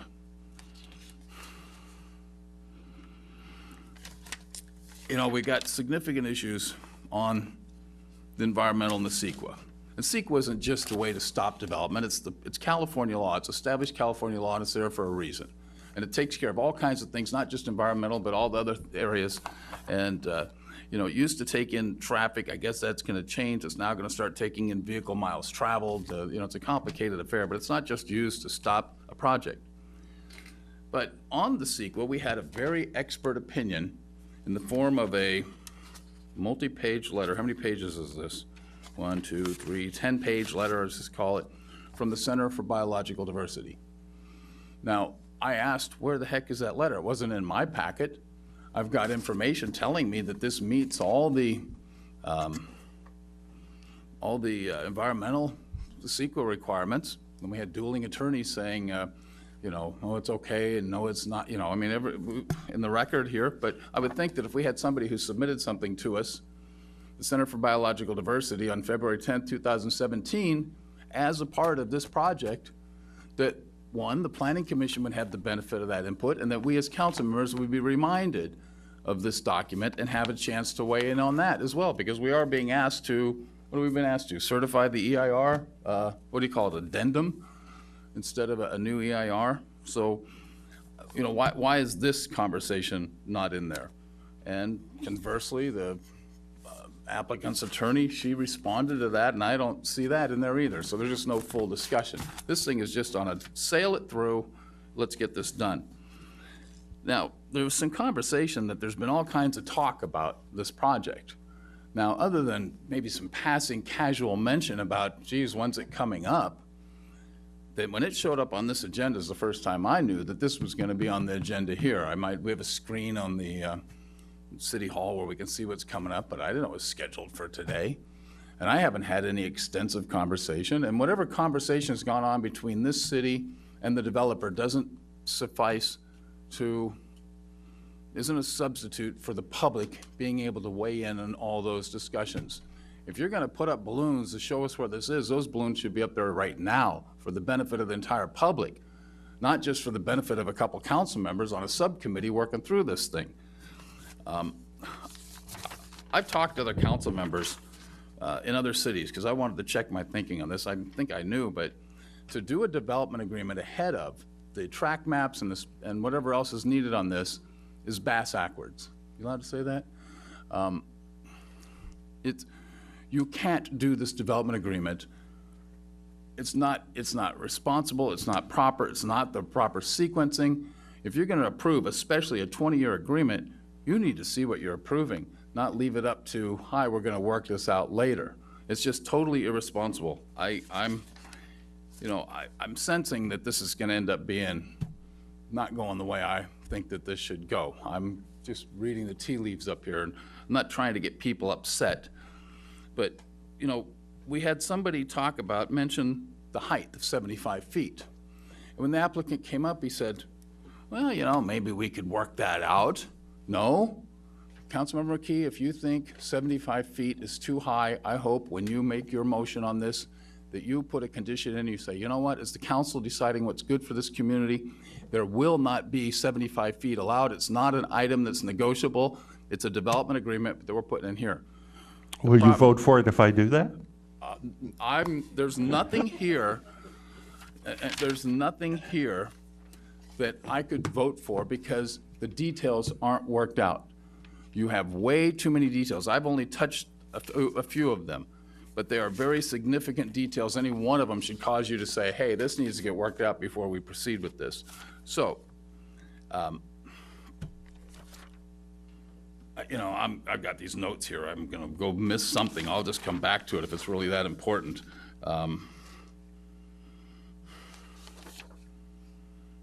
Anyhow, you know, this council needs to start acting smart. We got plenty of these developments all over this city where this exact same thing happened.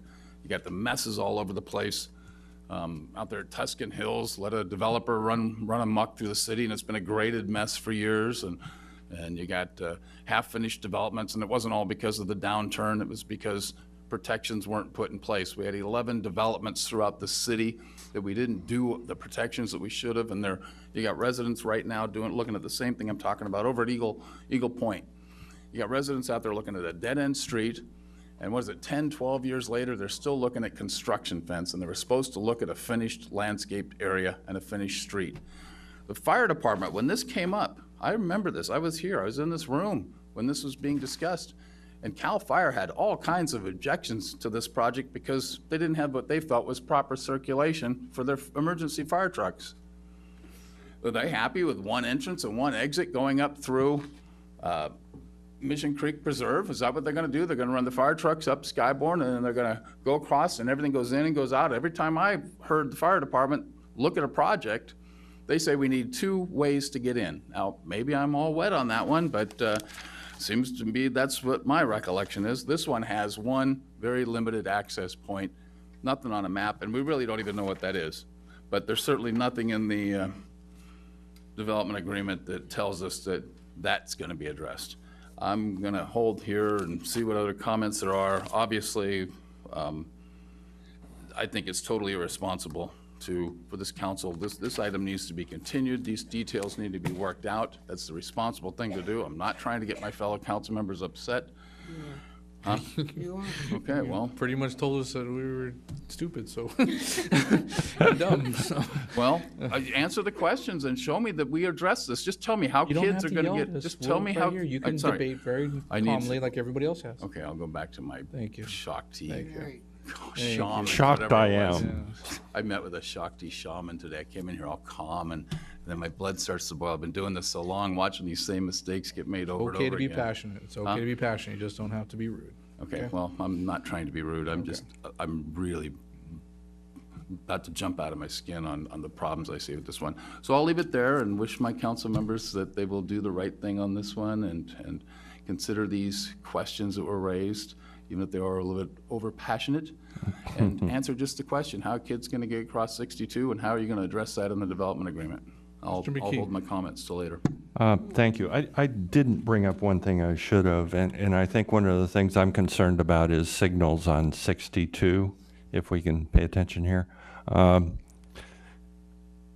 There is concern that if we put a signal on this development, that we could not put a signal on Pearson. And I need to know something about that too, because it would be my feeling that, considering the number of stoplights in the higher desert on 62, I would not think that that would be a big deal. But I've heard that that's an issue, and I want to make sure that we're not going to end up with not being able to put a stoplight at Pearson. This is the development agreement portion.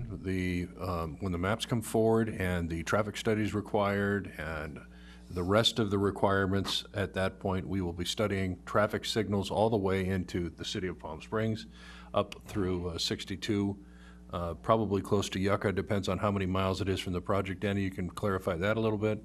Out Pearson, I don't see at this point, unless you're aware of something that I'm not, Danny, that precludes us from having a signal light put there, but it has to be worked out with the state. And but again, the traffic studies have not been done as of yet, so that wouldn't be included in this portion anyway. Okay, and I've got a question for the... Real quick on that, if you're going to change subjects, I think there was a traffic study done by either Skyborn or Highland Springs that did say that there had to be a stoplight at Pearson.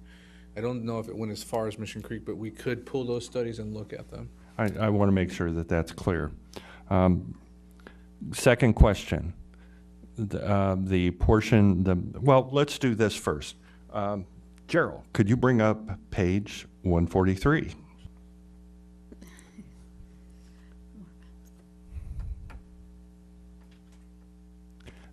Mr. Betts picked the most dense part of the of the area to look at. This shows a significant amount of open space.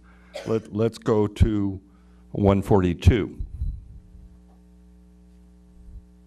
Again, a little bit of open space. So I understand that my friend thinks that this is too dense. Part of the problem, though, is the more land you have that has less building on it equals a significantly more expensive house. So again, are we going to tell a developer what the market is going to do in the future? As far as the inferences, all of us talk to people. All of us. Even Mr. Betts talks to people. It was never our intent, meaning the people that were involved in talking in this circumstance, to in any way do anything that was illegal. We have not committed to doing anything. We're having the discussion right now. I have my own frustrations with the process, but it revolves around talking about this for 2 years. This is not something that was done in a short period of time. Now, question about development agreements. Are the details that my fellow council person was bringing up problems that we can't deal with as we move down with the design? As far as I know, this is not ultimately what the design is probably even going to be. Is it unusual to do a development agreement before you do track maps and everything else? Not necessarily. It's not unusual. It depends on the applicant. Some people bring both the development agreement and the maps together. Some people do not. They use the development agreement as the backbone for future entitlements. If we were in a position as a council, and luckily for me, that probably won't happen since I only have 2 more months, would there be anything, even with the development agreement in place, that would cause us to be forced to do anything in this project, as far as design is concerned, as far as, changing anything that we wanted to change? Not that I could see, so long as the development complies with the specific plan, the development agreement, I can't see anything. Can I ask him a question? On the multifamily housing, how tall is your view that that's going to be? Because as far as I can see, that's going to be the most affordable housing in the project. It will either be apartments or less expensive condominiums.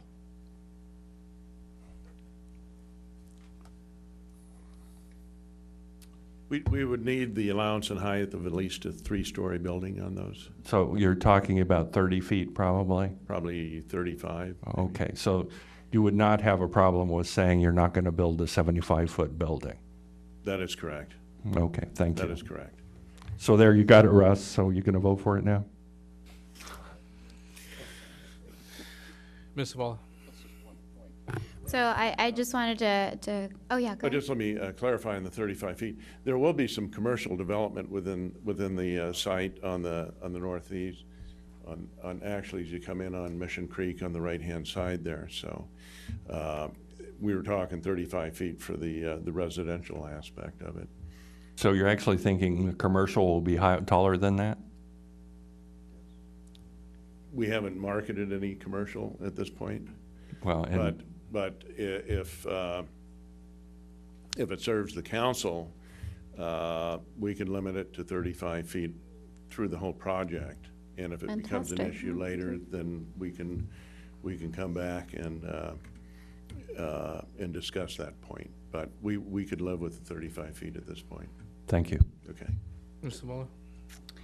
So I just wanted to make sure that I understood this correctly. So in regards to the traffic study and the developer being liable for putting in any stoplights that are warranted based on that traffic study, he would have to actually comply with the results of the traffic study once that comes about with the maps, correct? All right.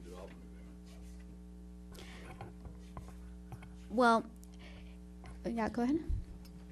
Yes, eventually when the traffic studies come through and the developer would have to comply with the traffic study analysis, yes.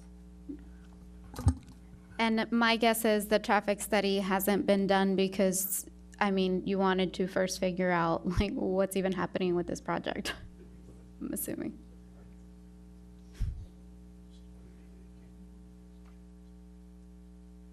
Yeah, there was a traffic study completed for the existing tentative track maps. Now that we're going to revise the tentative track maps, we got to redo the traffic study to comply with the ultimate design that we come up with reduced density and the road configuration. Thank you. Okay, and just one of the other comments, and I know it wasn't asked, but where you see the street stub out on the south end of the property, in the original track map, and I'm sure it will be the same in the future track map, we were conditioned to continue that road to tie into Highland Falls and then into Pearson. So when the first track was developed, or the first phase of the track, we had to have 2 access points, one that would take itself down to Pearson and one at Mission Creek. So there are 2 access points. Right, and that's in the existing conditions of approval, and as we move forward, I'm sure that will be in the conditions of approval for the amended tentative track map. Great, okay. Well, I think I just want to reiterate the things that I would like to see added to this, and that would just be the force majeure, putting in that limit of how long you can say force majeure for. And I'm really happy to hear that the 35 feet is not an issue. Limiting that across the board on the project would be great. And the 30,000 being tied to the onset of construction so that it's not linked to the number of homes that are constructed. And the 1 acre, not up to. And the scratching the up to 1 acre and just leave it at 1 acre. All right, don't have a formal motion on the table yet, Mr. Betts. You're final in the queue. So do you want to leave the total fee waiver in place? Is there a fee waiver clause that says we're waiving all fees? Processing. Item 3, page 38 in the packet, it says fee waiver. The city shall waive any and all application and processing fees for the tentative track maps, the final maps, and any amendments.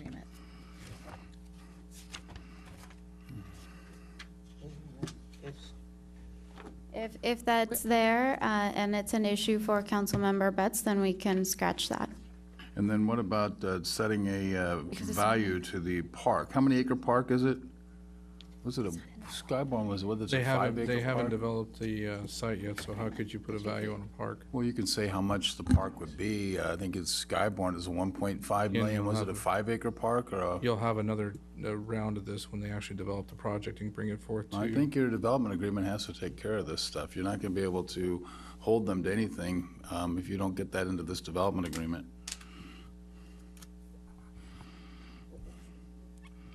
And the circulation is not just a matter of a lower density, you know, because this has got 1,900 homes, 1,998 homes versus 2,200. You've also taken away 2 major circulation access points, and you also haven't put signaling as a part of this. I think in the part of the plan, it That would was, be required in a traffic study, Mr. Betts, you know that. it'll be showing You've the been doing this traffic long. study, but you need to put that in the development agreement. All this stuff was in the Skyborn development Not if agreement. I'm you not making redo this it. stuff up. I read it. No, I'm not saying you did. I'm just saying when he comes and presents, when the development's presented, he has to present a traffic study, which would then force you into where you have to put stoplights and stop signs in roads. All right, got nobody else in the queue. I'll entertain a motion. I have a question. Oh, sorry. Okay, my understanding. You said sugar. Go ahead. My understanding, okay, we have a development agreement, which is a backbone, and as we go forward, we will have situations or like traffic study, police and fire will have to go through the planning commission and then come back to us. He said, yes, right. Okay, thank you. All right, anybody else want to try a motion here? All right, I'll Motion to try. continue? Is there a second? Second call for a second. Motion dies. We'll accept another motion.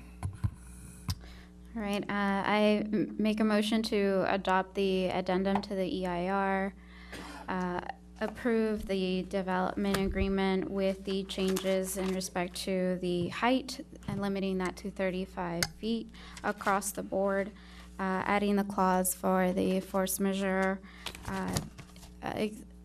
actually outlining a limit, the 30,000 being tied to the construction of the visitor center as opposed to the construction of the homes on the property. The 1 acre being explicitly stated as 1 acre instead of up to 1 acre.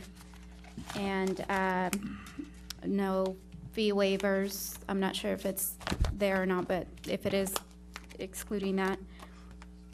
And 3, introducing and approving the first reading of the development agreement ordinance. Could I add one more thing, possibly give a shot at Hold this? on, she's not done yet.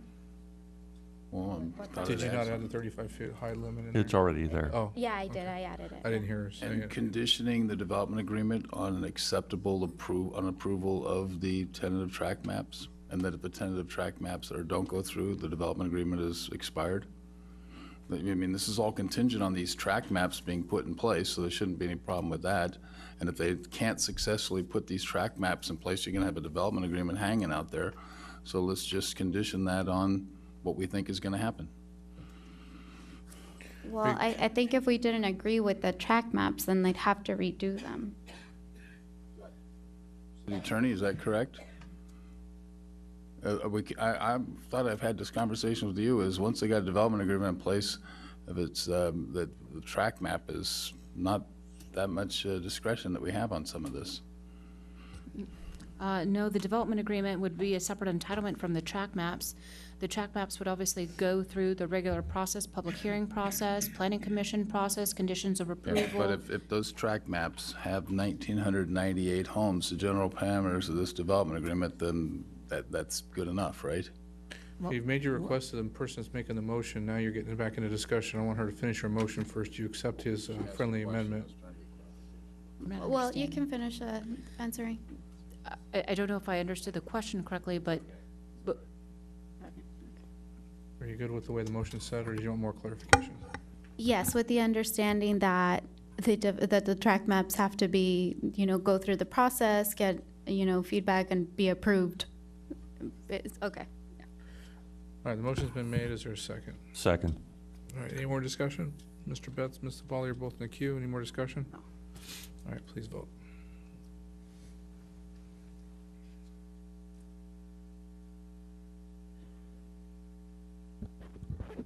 Motion passes with Councilmember Betts opposed. All right, thank you for hanging out with us tonight. It's been 3.5 hours. We still have 2 more agenda items, so if you are going to leave, please leave quietly.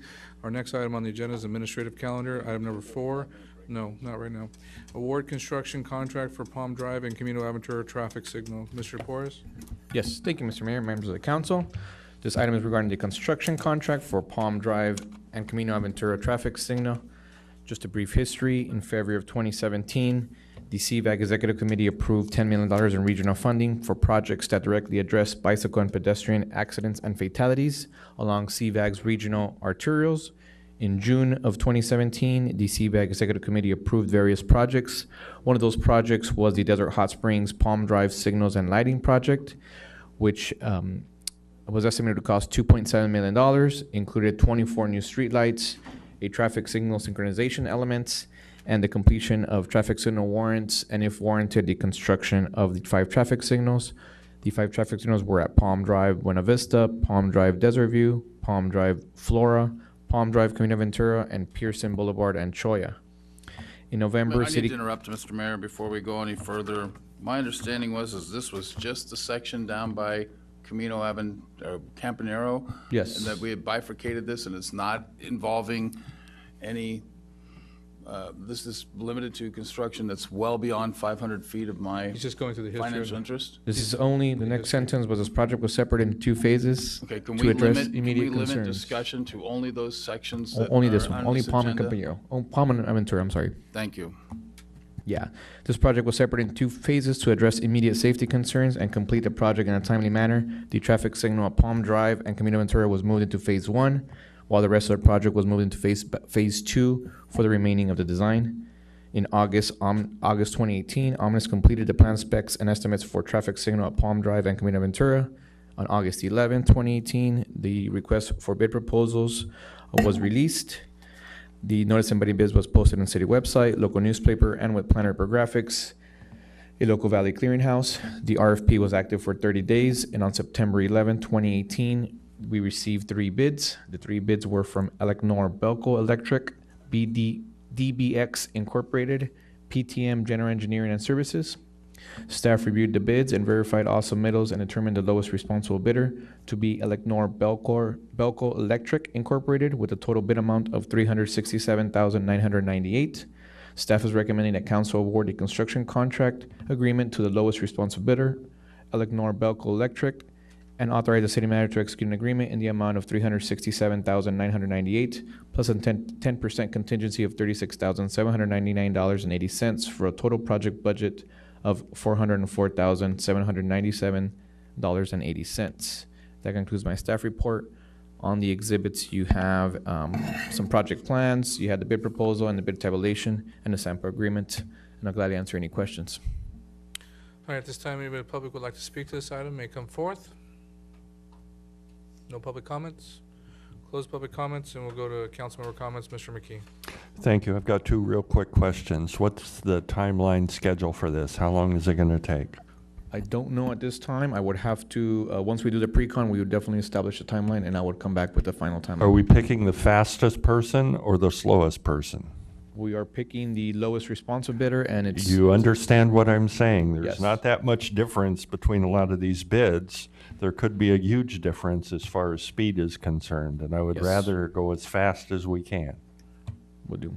Okay. Second thing, I'm sort of a little confused because when we talked about putting a light on Little Morongo and Mission Lakes Boulevard, we were given a cost of something on the order of $800,000. Why would a light on Little Morongo and I'm not sure. up there cost twice as much as this?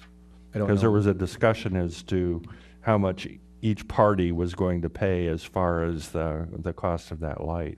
I honestly don't have the information from Little Morongo. Okay, if you can find out what that circumstance was, I would appreciate it. Thank you, Mr. Mayor. Any other comments? All right, Mr. Betts? Yeah, direct me to the packet page. It shows the different bid amounts. I'm trying to find it, and other it is page 572, right? Yes. So you're recommending Elcor Belco Electric Incorporated? Yes, packet page 587. 587. I'm looking at 572, where it gives me the three different bid amounts. Okay, yeah, the final bid amounts, that's right. Yeah, the breakdown is on 587. Okay, thanks.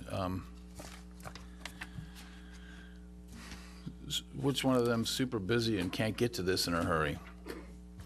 I'm not sure, but we did speak to Elector Belcor, and they are ready to start as soon as possible. We actually already scheduled a pre-con for next Thursday. Okay, so Councilmember McKee's concerned satisfied that that these guys aren't going to start this job and then hold it up forever?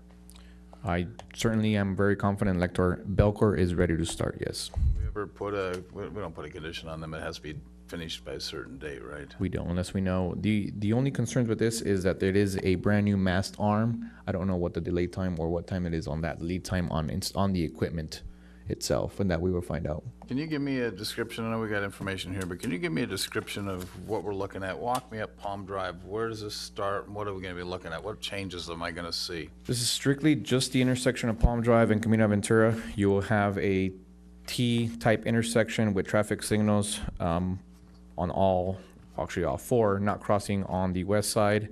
Let me see if we have a We're going to have plan. ADA There will be ramps. ADA improvements to all the corners. There will be a crosswalk, and there will be a raised median on Palm Drive as well. A raised median, turn lane type Turning, thing? right, turning pocket. Is that going to be a U-turn or no U-turn? I'm not sure if it does or it You doesn't guys allow have a U-turns. habit of, you guys have got a love affair with signs that say no U-turn, and I hate them. I'm not sure if it does or if it doesn't qualify. It's based on the actual width of the roadway. I'll have to verify Cars that. have a much tighter turning radius these days, so we can talk to the engineer who's setting up all these no U-turns. So this is, okay, so there's already intersection at one of the places, right? Already concrete, that's gonna get busted out and new concrete's gonna get Yes, put in it'll place? get weighted correctly. Mhm. So this is gonna push out beyond just the edge. And is there any landscaping involved in this? There's no landscaping, no. Signage? There is signage. Street signage, basic. Do the crossing signals have the audible sound for the visually impaired? These don't have the audible sound, but we have applied for an HSIP grant to upgrade all the actual traffic signals in the city. How much does it cost to put in an audible signal? I don't know off the top of my head. I would like to make a motion that go with Elnor Mayor. Mr. Mayor, you accept a motion? Sure. We go with Elnor Belco Electric Incorporated, and that audible signals for the visually impaired be added to the scope of work, and using the 10% contingency to add those, and giving staff discretion that if for some reason it's, there costs $100,000 to put those in, which I don't think it could. So it's just an upgrade. We go out and shop for a car and decide you want the better stereo. I want the I would suggest that be put this way, and that is that won't hold up the first installation of the light. It may take more time to put something like that in, and I would want the light in as quickly as we can get it. And then if it can be put in right away, okay. But if they're going to wait to do something to get that It's going to option delay in- the whole thing. I can't imagine that's the case, but, I'm Well, not an expert I'll in it. guarantee you that it could happen. Yeah, okay, so I would go with that it include that the ultimate final design will include the audible, what do you call it? Is there a spiffy technical term for that? Right, there's a pedestrian audible crosswalk bend, so. Okay. All right, there's a motion on the table. I'll wait for it to come back up. Second, Mr. Porras, I do have one other question. The manufactured home community just to the northwest of that project had a problem with the turn lane, left-hand turn lane into their project being so close to the intersection. What are we doing to improve that? We are limiting the left turn exit. They will now be required to turn right only to limit the actual left turn conflict in the median. Okay, appreciate that. You're limiting their turning? They won't be able to turn left, right, exiting. They'll have to go into the intersection, then do a U-turn or in the next one. Good. All right, with that said, there's a motion and a second on the table. Please vote. I got to vote yes on something today. How about that? Motion passes Haven't unanimously. voted that much. Mr. City Clerk? Yeah, I have 500, that's good. Motion passes unanimously. Thank you. Last item on the agenda tonight is item number 6, Third Amendment and reinstatement to the Coachella Valley Association of Government CVAG Joint Powers Agreement. Mr. Betts, you pulled this? Yeah, thank you, Mr. Mayor. I didn't have a chance to talk to Rancho Mirage. I followed all this conversation. Can staff give us some indication, or maybe the mayor can tell us what happened at the executive committee when this was this voted on at the executive committee at CVAG? It was voted on executive committee before the General Assembly. And so this was all hunky-dory, everything's good with all the things I that we had just thought concerns it was, about? I think we forgot to bring it back for ratification to each of the agencies, so some cities are doing that now. Okay, so this wasn't something that was approved at the executive committee and then, because that was quite Is a that while correct? ago. We're just ratifying the agreement that was done at the executive committee back in general session. Councilmember McKee, we were in a couple of study groups on this one. Did this take care of all that stuff we were talking about? Well, what I was going to ask is what was the vote in the executive committee? Executive committee forwarded that vote to the General Assembly. The General Assembly voted to move all the joint powers agreements, so it was done by all of us. That sort of wasn't the question I asked. Oh, Did because anyone? because I'm dancing around it, Mr. Did anyone vote against it? I don't remember. I'm dancing around it because I don't remember. I don't. We would have to get that information. I don't remember if anybody voted against it or not. It passed to for the most part, majority, high majority, but I'm not sure if anybody. Does that Rancho Mirage could have voted against it. I don't remember. Does that comport with what our discussions were on the way you can properly change the bylaws? As far as I know, it does. Okay.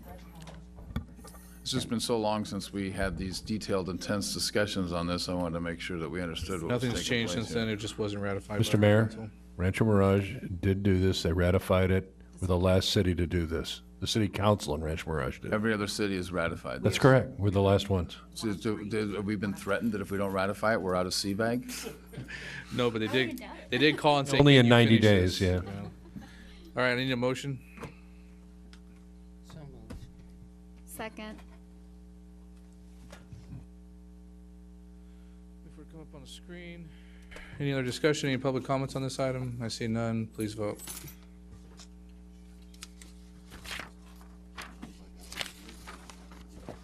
Motion passes unanimously.